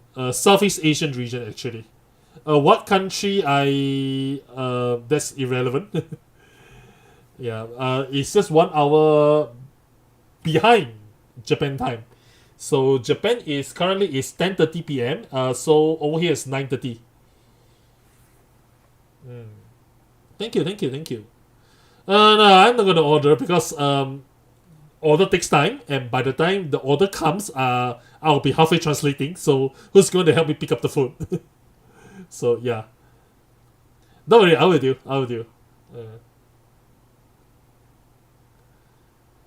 From the accent, probably Singapore, Malaysia. Yeah, you are getting really close there. So, like I said, I don't claim to have a very sexy voice or whatever. So, hopefully, yeah, you can bear with the accent that I have. They guys think for us. No. It's okay. It's alright. As long as I get to convey whatever I need to say for the translation.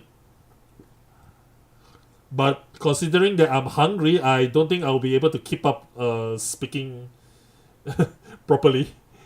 It's harder than expected actually. My God. Thank you very much. Thank you. Your voice is great. Thank you for doing the petition for us. Thank you. Oh yeah, right. I guess we are entering part 3. Alright, so we are back from the 10-minute break for part 3. So we have introduced all the in-game related contents that's going to be related for patch 7.3.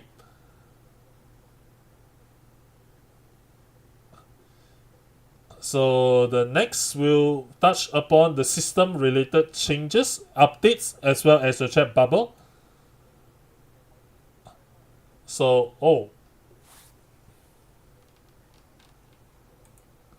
this is regarding housing.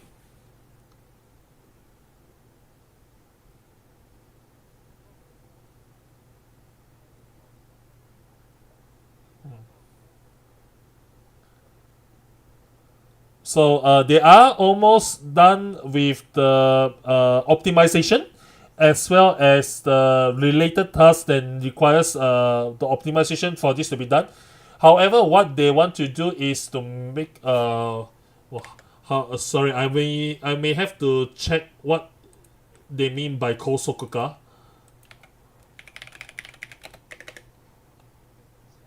Acceleration apparently. Yeah, so they are dealing with the acceleration for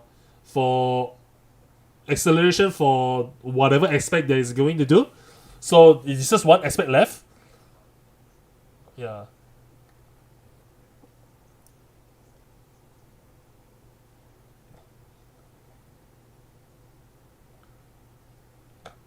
Anyway, to summarize, I've seen comments about housing, increased number of place items and interior upgrades. We are almost done, and the optimization is already at the final phase. But we need to work on the acceleration on the things. So this will take a little bit more time. So I hope you'll be just be patient a little bit more. Yeah. And the question of why the PLL is on Thursday is because I will have to go to Taiwan starting tomorrow, which is why I have to do it a day before. It has nothing to do with the Primus concert that took place on Wednesday, so you don't have to worry too much about that. Yeah, it's because that I have things and work to do on Taiwan starting tomorrow onwards, which is why the PLL took place today on Thursday. Anyway, we are going to move on to system updates. So, what to tackle on first?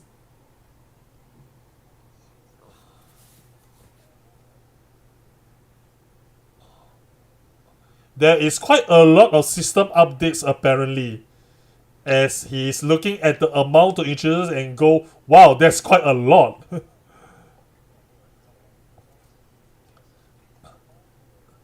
So we are going to go through several points in the slides first before we go to the chat bubbles.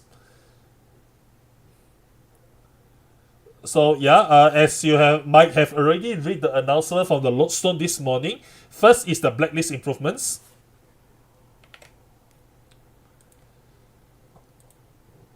So this blacklist improvement was already announced here this morning or night if you are living on the other side of the earth. So yeah, this will include measures being taken to improve the blacklist functionality.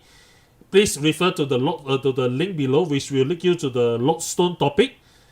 So please give it a read.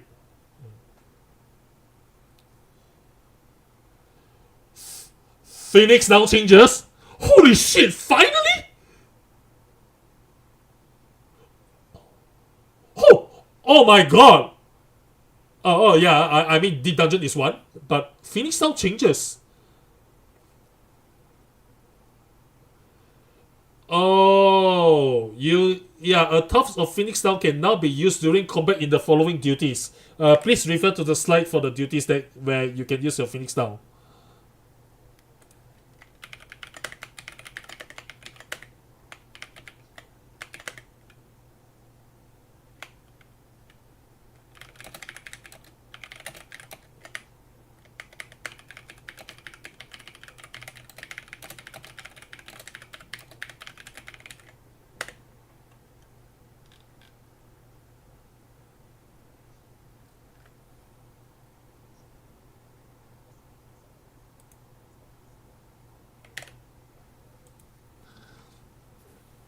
So this is quite a drastic changes here. Please refer to the slide for more info.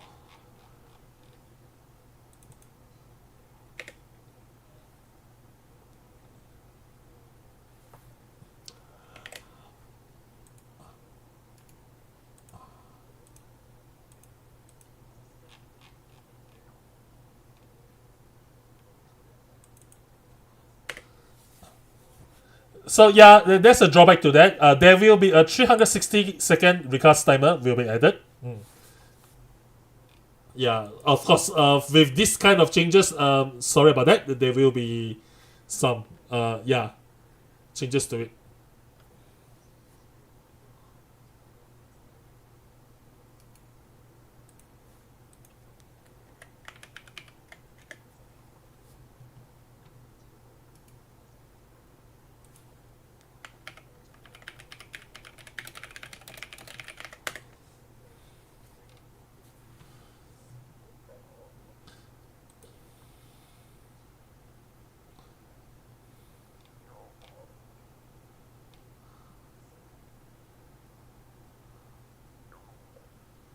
So hopefully, if you are going to dungeons and see people dying around, maybe it's your chance to shine. You're using Phoenix Wright to help those who have fell down in the battle. This was already mentioned earlier. Cast bar will be added to nameplates of the boss rank enemies. This is enabled by default. Yeah, this is enabled by default, but you can actually turn it off in the settings as well. If you think that turning it on is just like too noisy for you, then please, if it's too noisy for you, then you can turn it off.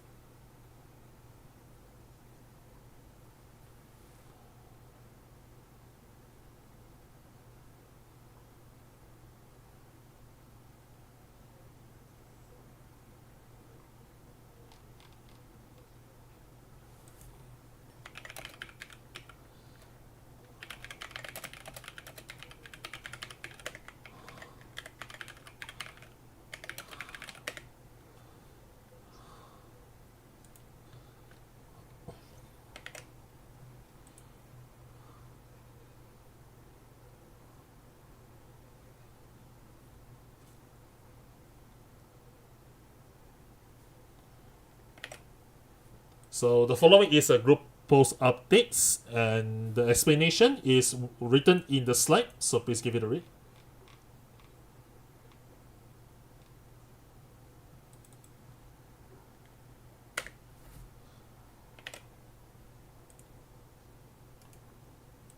Yep, they will be showing a screenshot for you.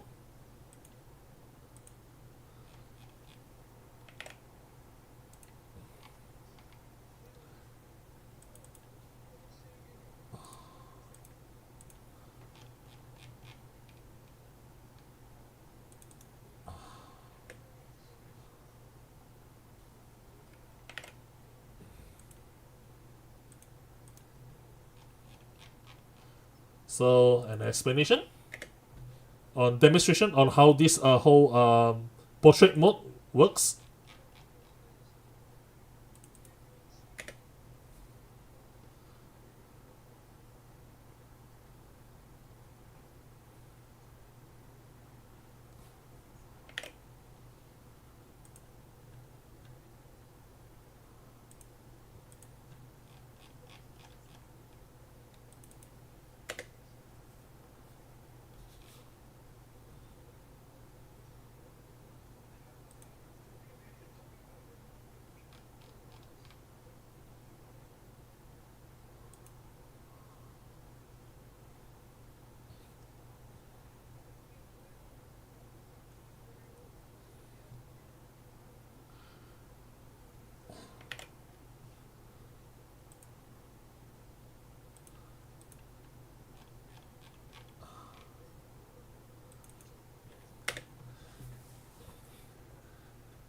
So when you are flipping this particular portrait mode, is it portrait mode? This was the vertical, isn't it? Yeah, when you are actually flipping the portrait mode to horizontal mode, this is what it will look like. The one that you're looking at the screenshot right now. Yeah.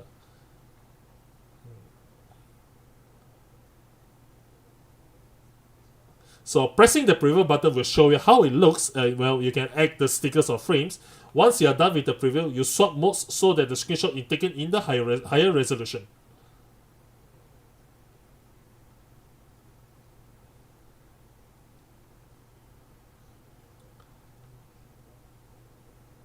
So there's going to be more updates to group posters. One includes the added chromatic aberration option in the settings to adjust color, fringing, and distortion.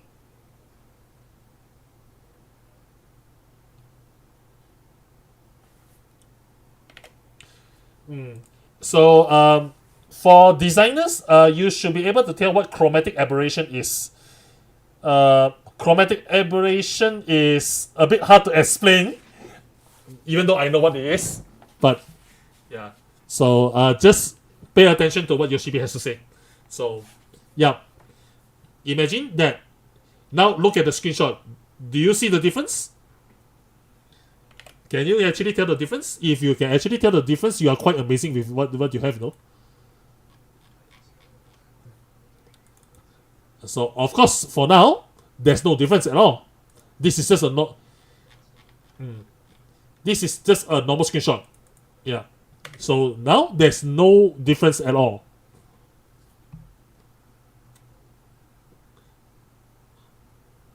Oh.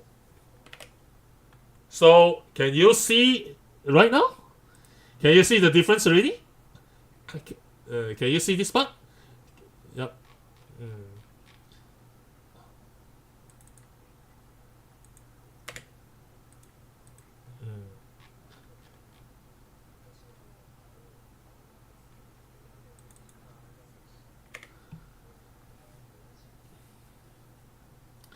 Yep. So do you see the difference now? The reason why chromatic aberration exists is to ensure that it makes your screenshot and your portrayal a little bit more pop. But you need to know how to you need to know how to utilize chromatic aberration correctly, because if you are doing it wrongly, it will cause people to feel dizzy when looking at the screenshot. Yeah. So it's akin to those red blue 3D glasses effect that you see from some of the movies, as well as those theme parks that you went to. Yeah, that is if you actually go there. A lot of fan arts and artworks that you see in Twitter or Blue Sky, or also just Japanese artists, yeah, they use this particular method that makes their art looks very artistic. Yeah, part of it is the chromatic aberration effect. Is to create a depth of field that makes the artwork look more in depth. But abusing it will, of course, cause a lot of issues to your. Yeah. I can understand that people don't like this at all, because it's pretty hard to use it correctly. It's pretty hard to actually use it correctly.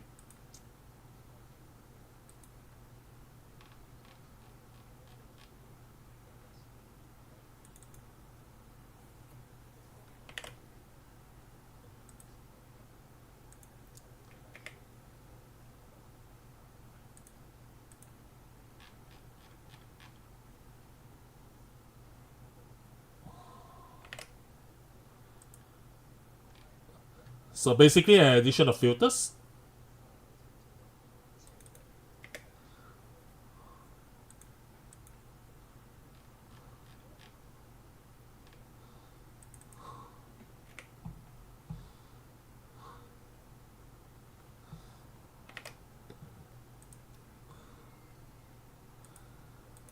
So what they are showing here is to control the intensity of the filter that is applied on your screenshot. It goes from 90 to 60, and now they are showing you the 30% of it.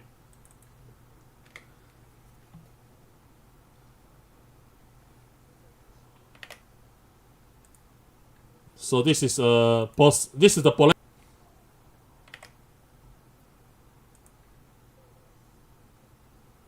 So the one that is showing right now is the polarization in the 60 effect, but with a very dim up color. And then you can, adjust further from there, from 60 to 30.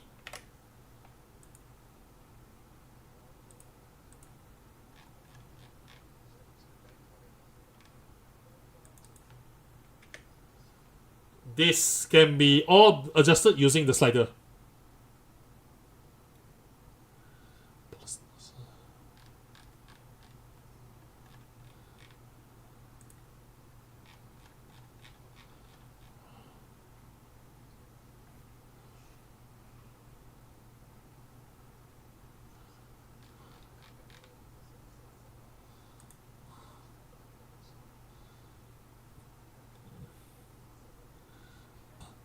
So be careful that since all of these effects can be changed on the slider, GPOs can end up going to waste even more of the time.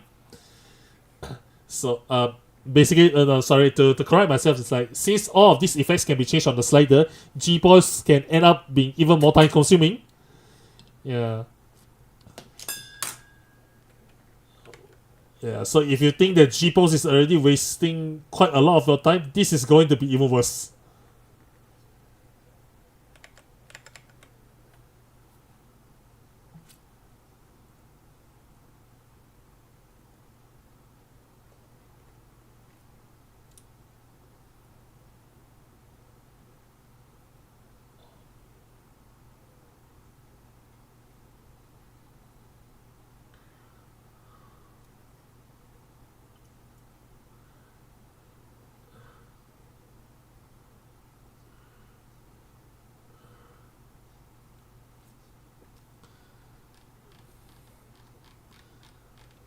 So Yoshipi is a little confused because the G pose is getting so how do you put it?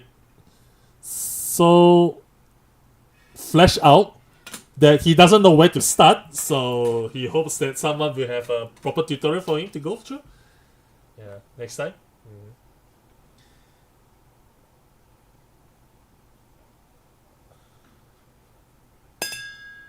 So yeah, this concludes.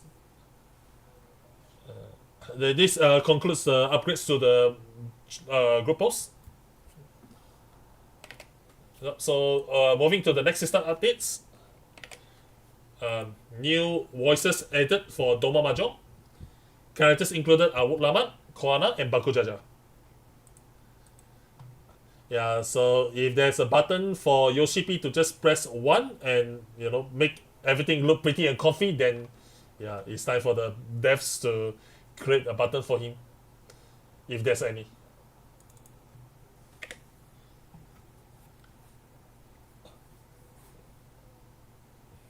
So the next system update is also quite a major one. It's a character display range increased.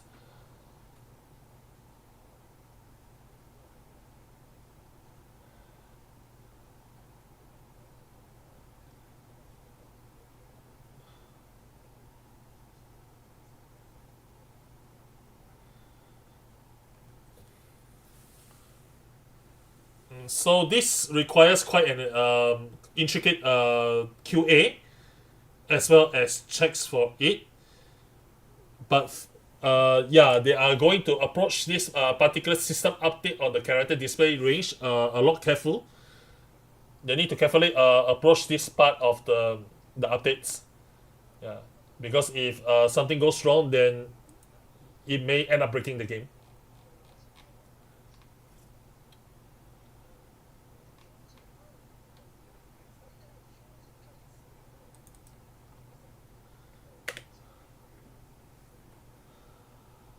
So please note that this is character display range, but not the amount of character displayed. So this has nothing to do with the amount of characters that will be displayed. I'm going to show you what he means. This is the standard.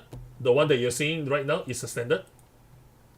The one that is currently available in game. So when it comes to white, this is what it will be.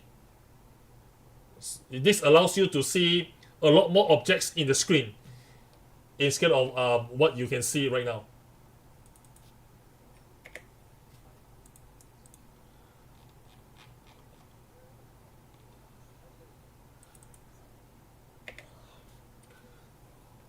Yeah. So by setting it to maximum, this allows you to show all the objects that you are allowed to see in the maximum range.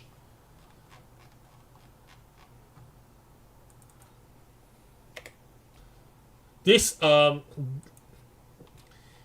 amount of the range that it allows you, the range of the objects that allows to be displayed in your screen will also depends on your screen rate, your screen ratio apparently. Yeah. So you are encouraged to adjust this depending on the environment the environment you play in, because this will actually affect your frame rate.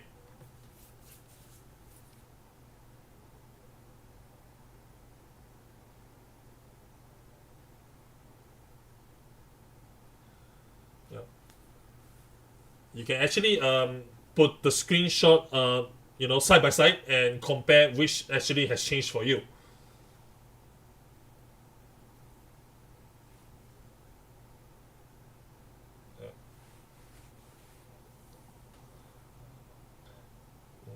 So yeah, please give it a try when the patch 3.7.3 drops, and adjusting based on the environment that you play in. Lastly, sorry to keep you waiting, chat bubbles.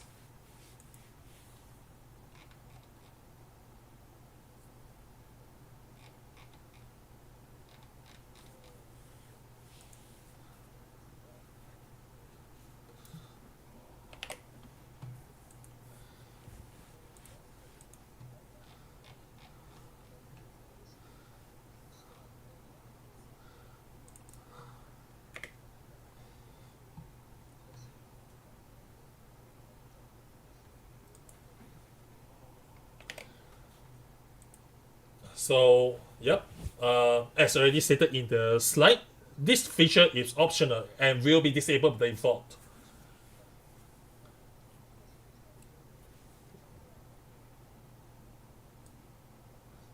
So for those who want to use this particular feature, please enable them from the settings.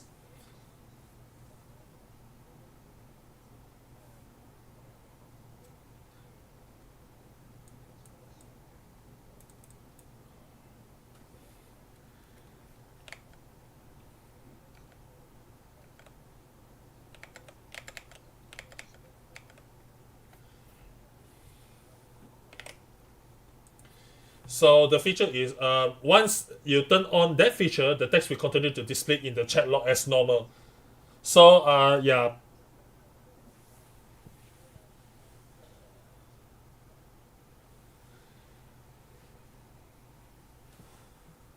So you don't have to be worried that the chat log will have something affected just because that you turn on this chat bubble feature. And lastly, can be set to on off according to chat mode. So let's say if you do not want the chat bubbles to, so if you do not want chat bubbles to appear on things like Tel or any other thing, you can actually set it to off for Tel. But for party and alliance, you want to set it to on, that's also possible.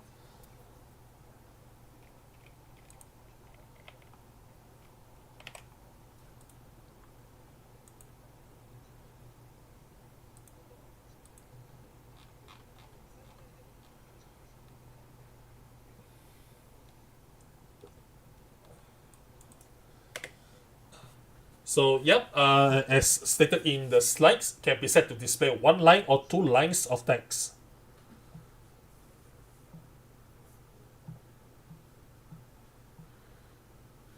Yep. And beyond two lines, the text will be truncated upon reaching a certain word count.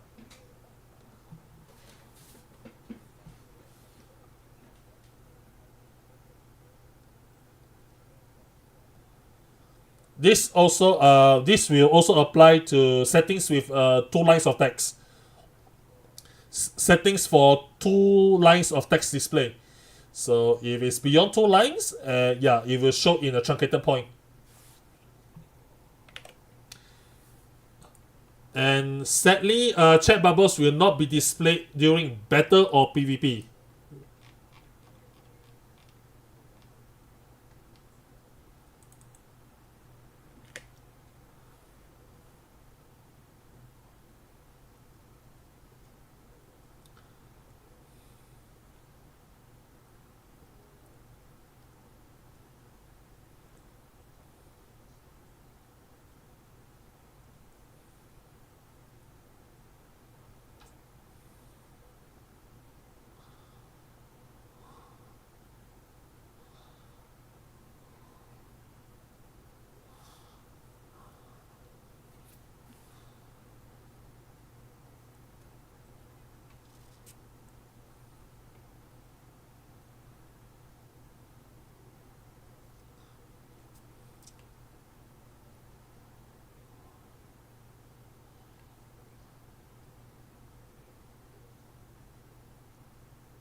So chat bubbles will not be displayed during battle or PvP is because, regarding this part, the dev team actually debated a lot on whether to actually enable the feature during battles.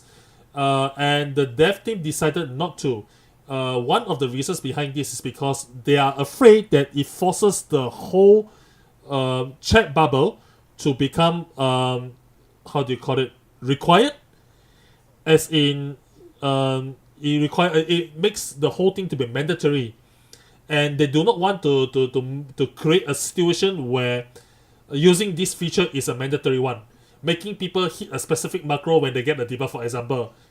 Yeah, so we didn't want to create the environment where players might feel forced to use it, and by using it, it feels as if that, oh, this isn't the feature that we intended it for. Yeah, and they don't want it to create a situation where other players must force other players to use the feature. So, especially during raids. Yeah. So this is the current mindset for now. And they are not saying that this will be permanent. But in case in the future where this mindset is required or any mindset changes, then they might enable it for raids or PvP. So who knows? But for now, you are not going to have this script bubble enabled for raids.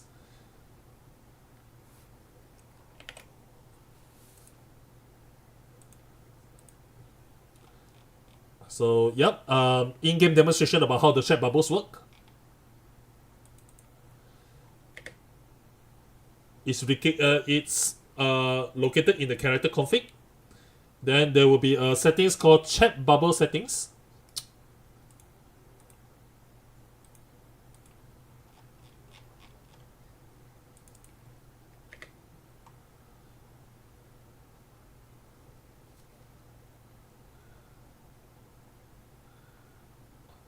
So you get to select and enable chat bubbles for category of chat bubbles or chat, like for say, if you want to use it for say, you enable it for say. But if you do not want to enable it for shout, then you can just disable it. Disable it for shout, for instance.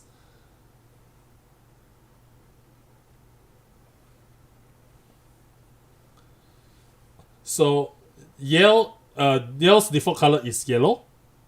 Yeah, and shout wise, you can see that the shape is pretty sharp from there. Yeah, tail shape. If party, you can see the party shape. Alliance wise, you can see the A mark there. Free company, you can see the free company mark there. PvP team is a PvP with a cross on it, and so on and so on.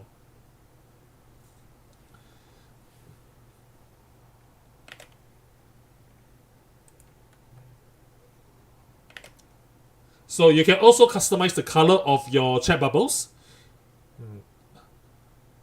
You can even make the text color different. If you like pink, you can put pink.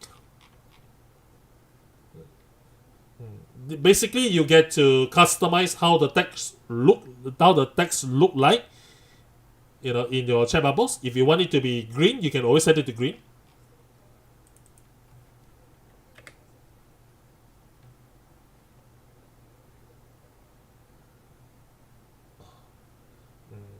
You can set it a color so that once you look at the color, you'll be able to tell that it's for instance, for party, for tail, for alliance, and so on.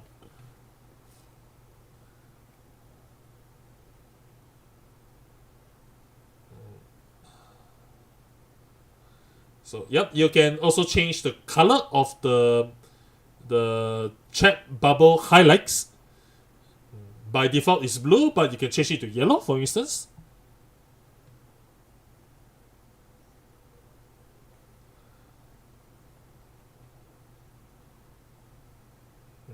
And to completely fill the chat bubbles with a single color is going to be extremely destructive for UX experience, for user experience.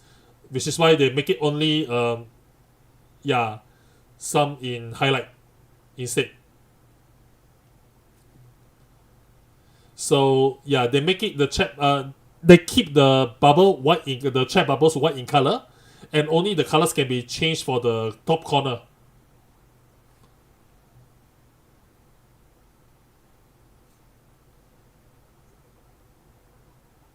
Yep, demonstration of how this will look like when the chat bubble is enabled.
So basically, Yoshi and another staff member is doing an exchange, a dialogue exchange here.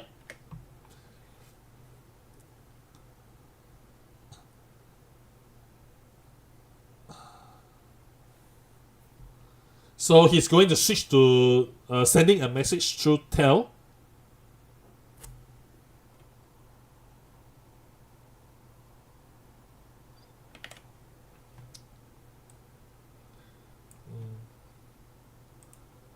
So this is how it will look like when that particular Hofgar is speaking in, sending a tell to Yoshipi.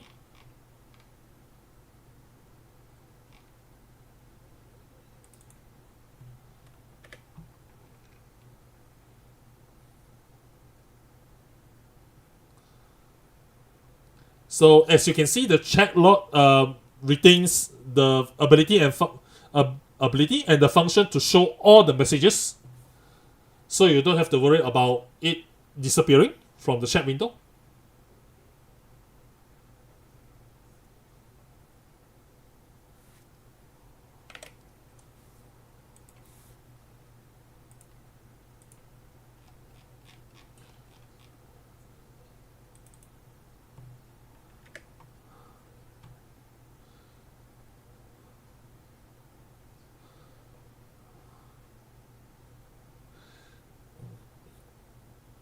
You can actually display how many text you want to display in the particular chat bubble, and you can even enable whether you want your own chat bubble to show you want whether you want your chat to show or hidden, but retain the chat bubble to be visible when it comes to other players, and so on.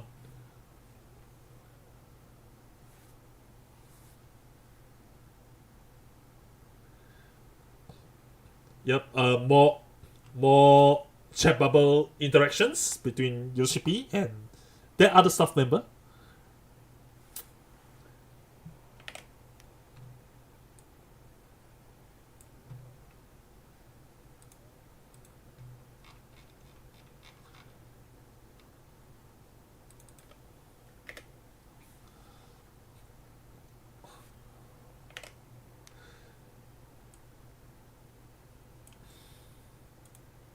So you can see that once it's beyond 2 lines, it will be truncated.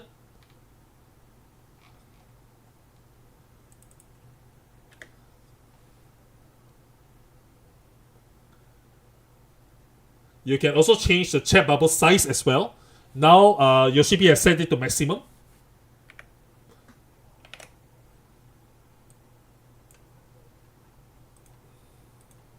So the one that is shown on the screen, there is the maximum size of the chat bubble.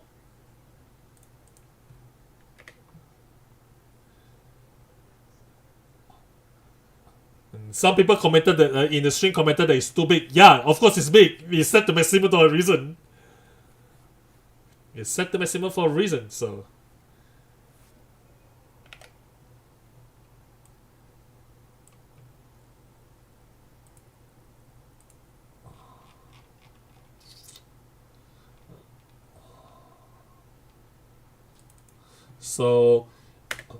yeah, this is how it looks like if Yoshipi is being very far away from the person and that person is typing a chat bubble that you can see on the maximum distance. This is how it will look like.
Right, so for now, this is the amount. This is just how long the message will be displayed on screen.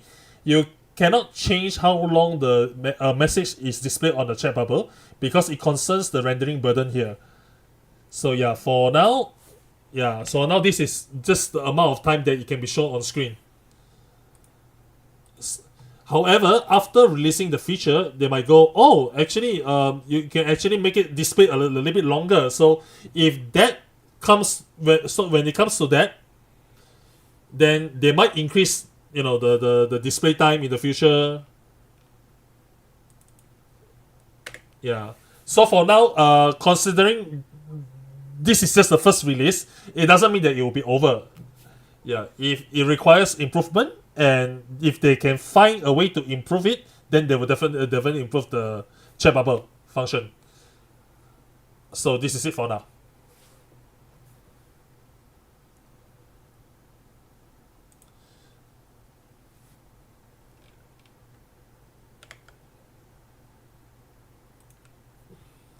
So that's all for the system updates for today. Yeah, and chat bubble has been a feature that was requested for quite a long while now. So yeah, glad that this has been realized. Yeah, hopefully people will look forward to it.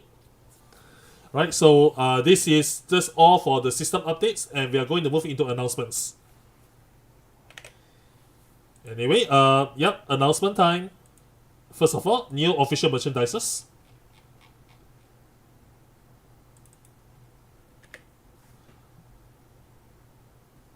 Acrylic stands.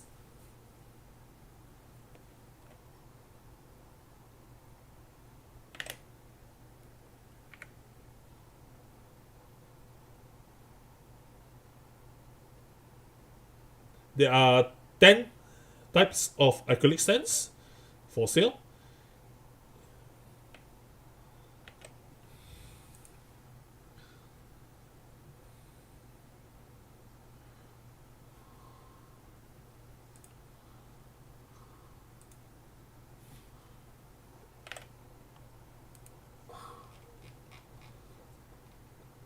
This is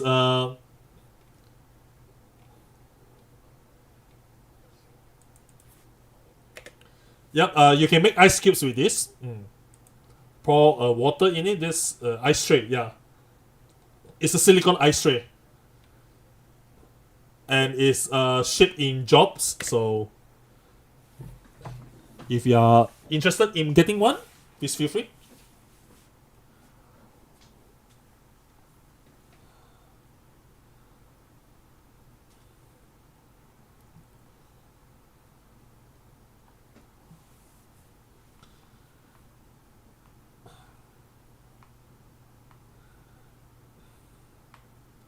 So moving on to the next announcement.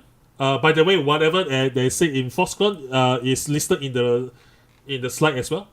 So there's no need for transition.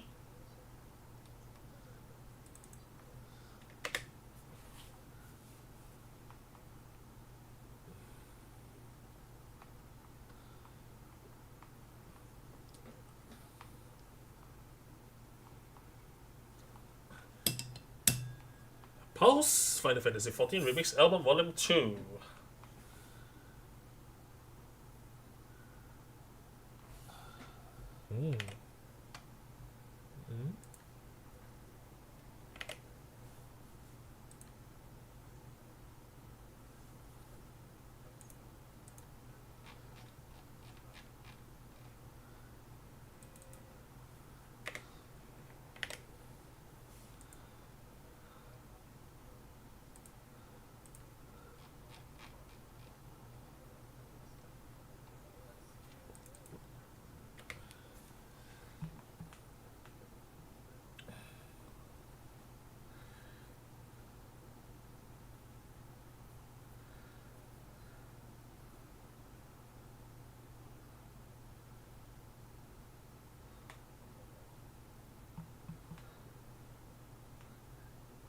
Yep, it's a casual brand by Square Enix. Yeah, Square Enix own brand, and FF14 is the first of the collaboration.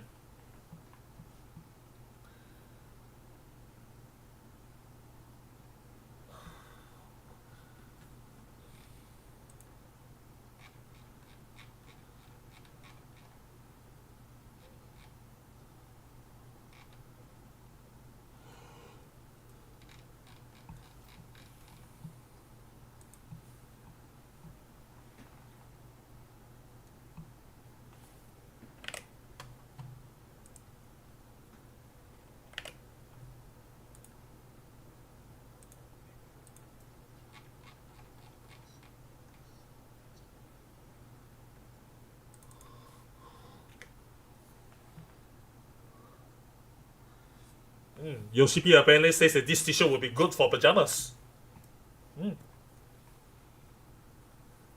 Interesting.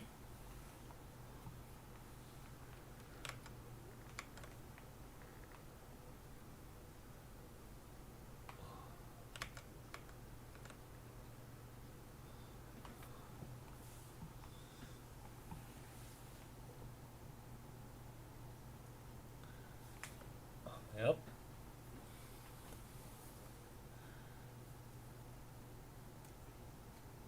So if Yoshi P looks quite good wearing the t-shirt, pretty sure that is even better for youngsters.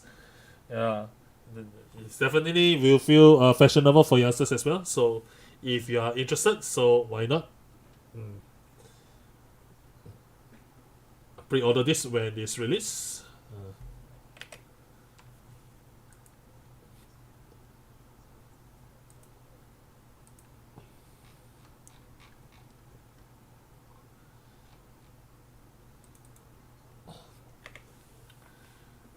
It seems that the maintenance is not going to last 24 hours.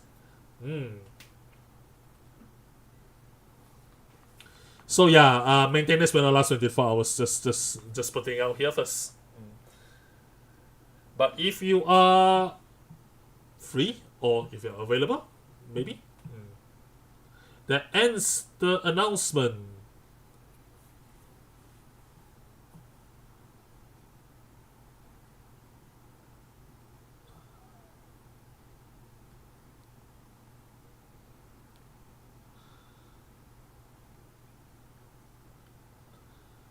It will be 12 years. 12 years.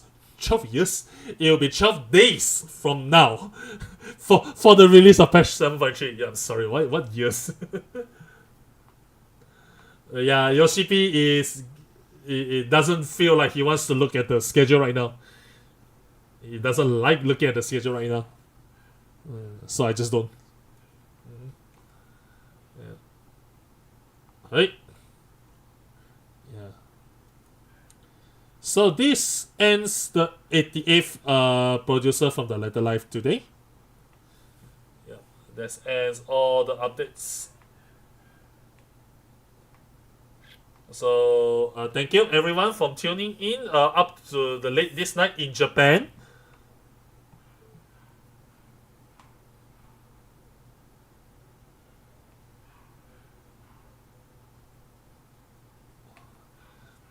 So yep, Yoshi P says thank you for sticking with us throughout the broadcast for such a long time.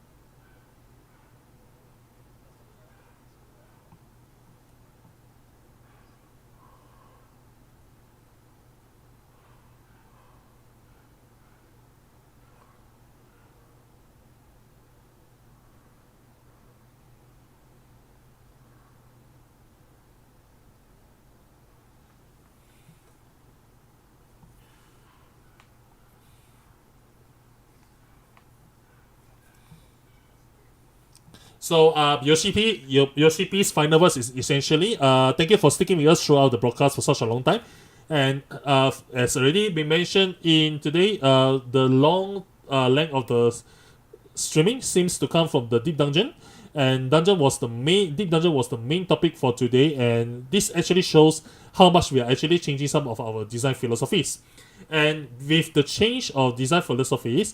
It will be important to how you players perceive these changes in game as well. So if you have anything that you need to let us know about this, or once you play Deep Dungeon, if you have any comments and such, please feel free to send it in our official forums as well. We'll be waiting for you, and hopefully we get to bring this type of design philosophy and apply it to other content as well. Okay, thank you. That's all for today, and this ends the Letter Life for today.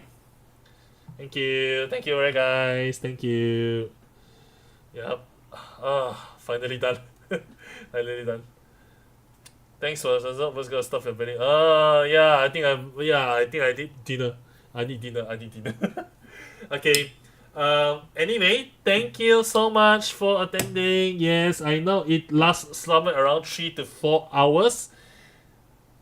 But yeah, I managed to get it done again. So anyway, thank you for following this stream, and if there's anything that requires corrections or clarification and such, please contact me in Discord, and I will try to tend to you as much as possible.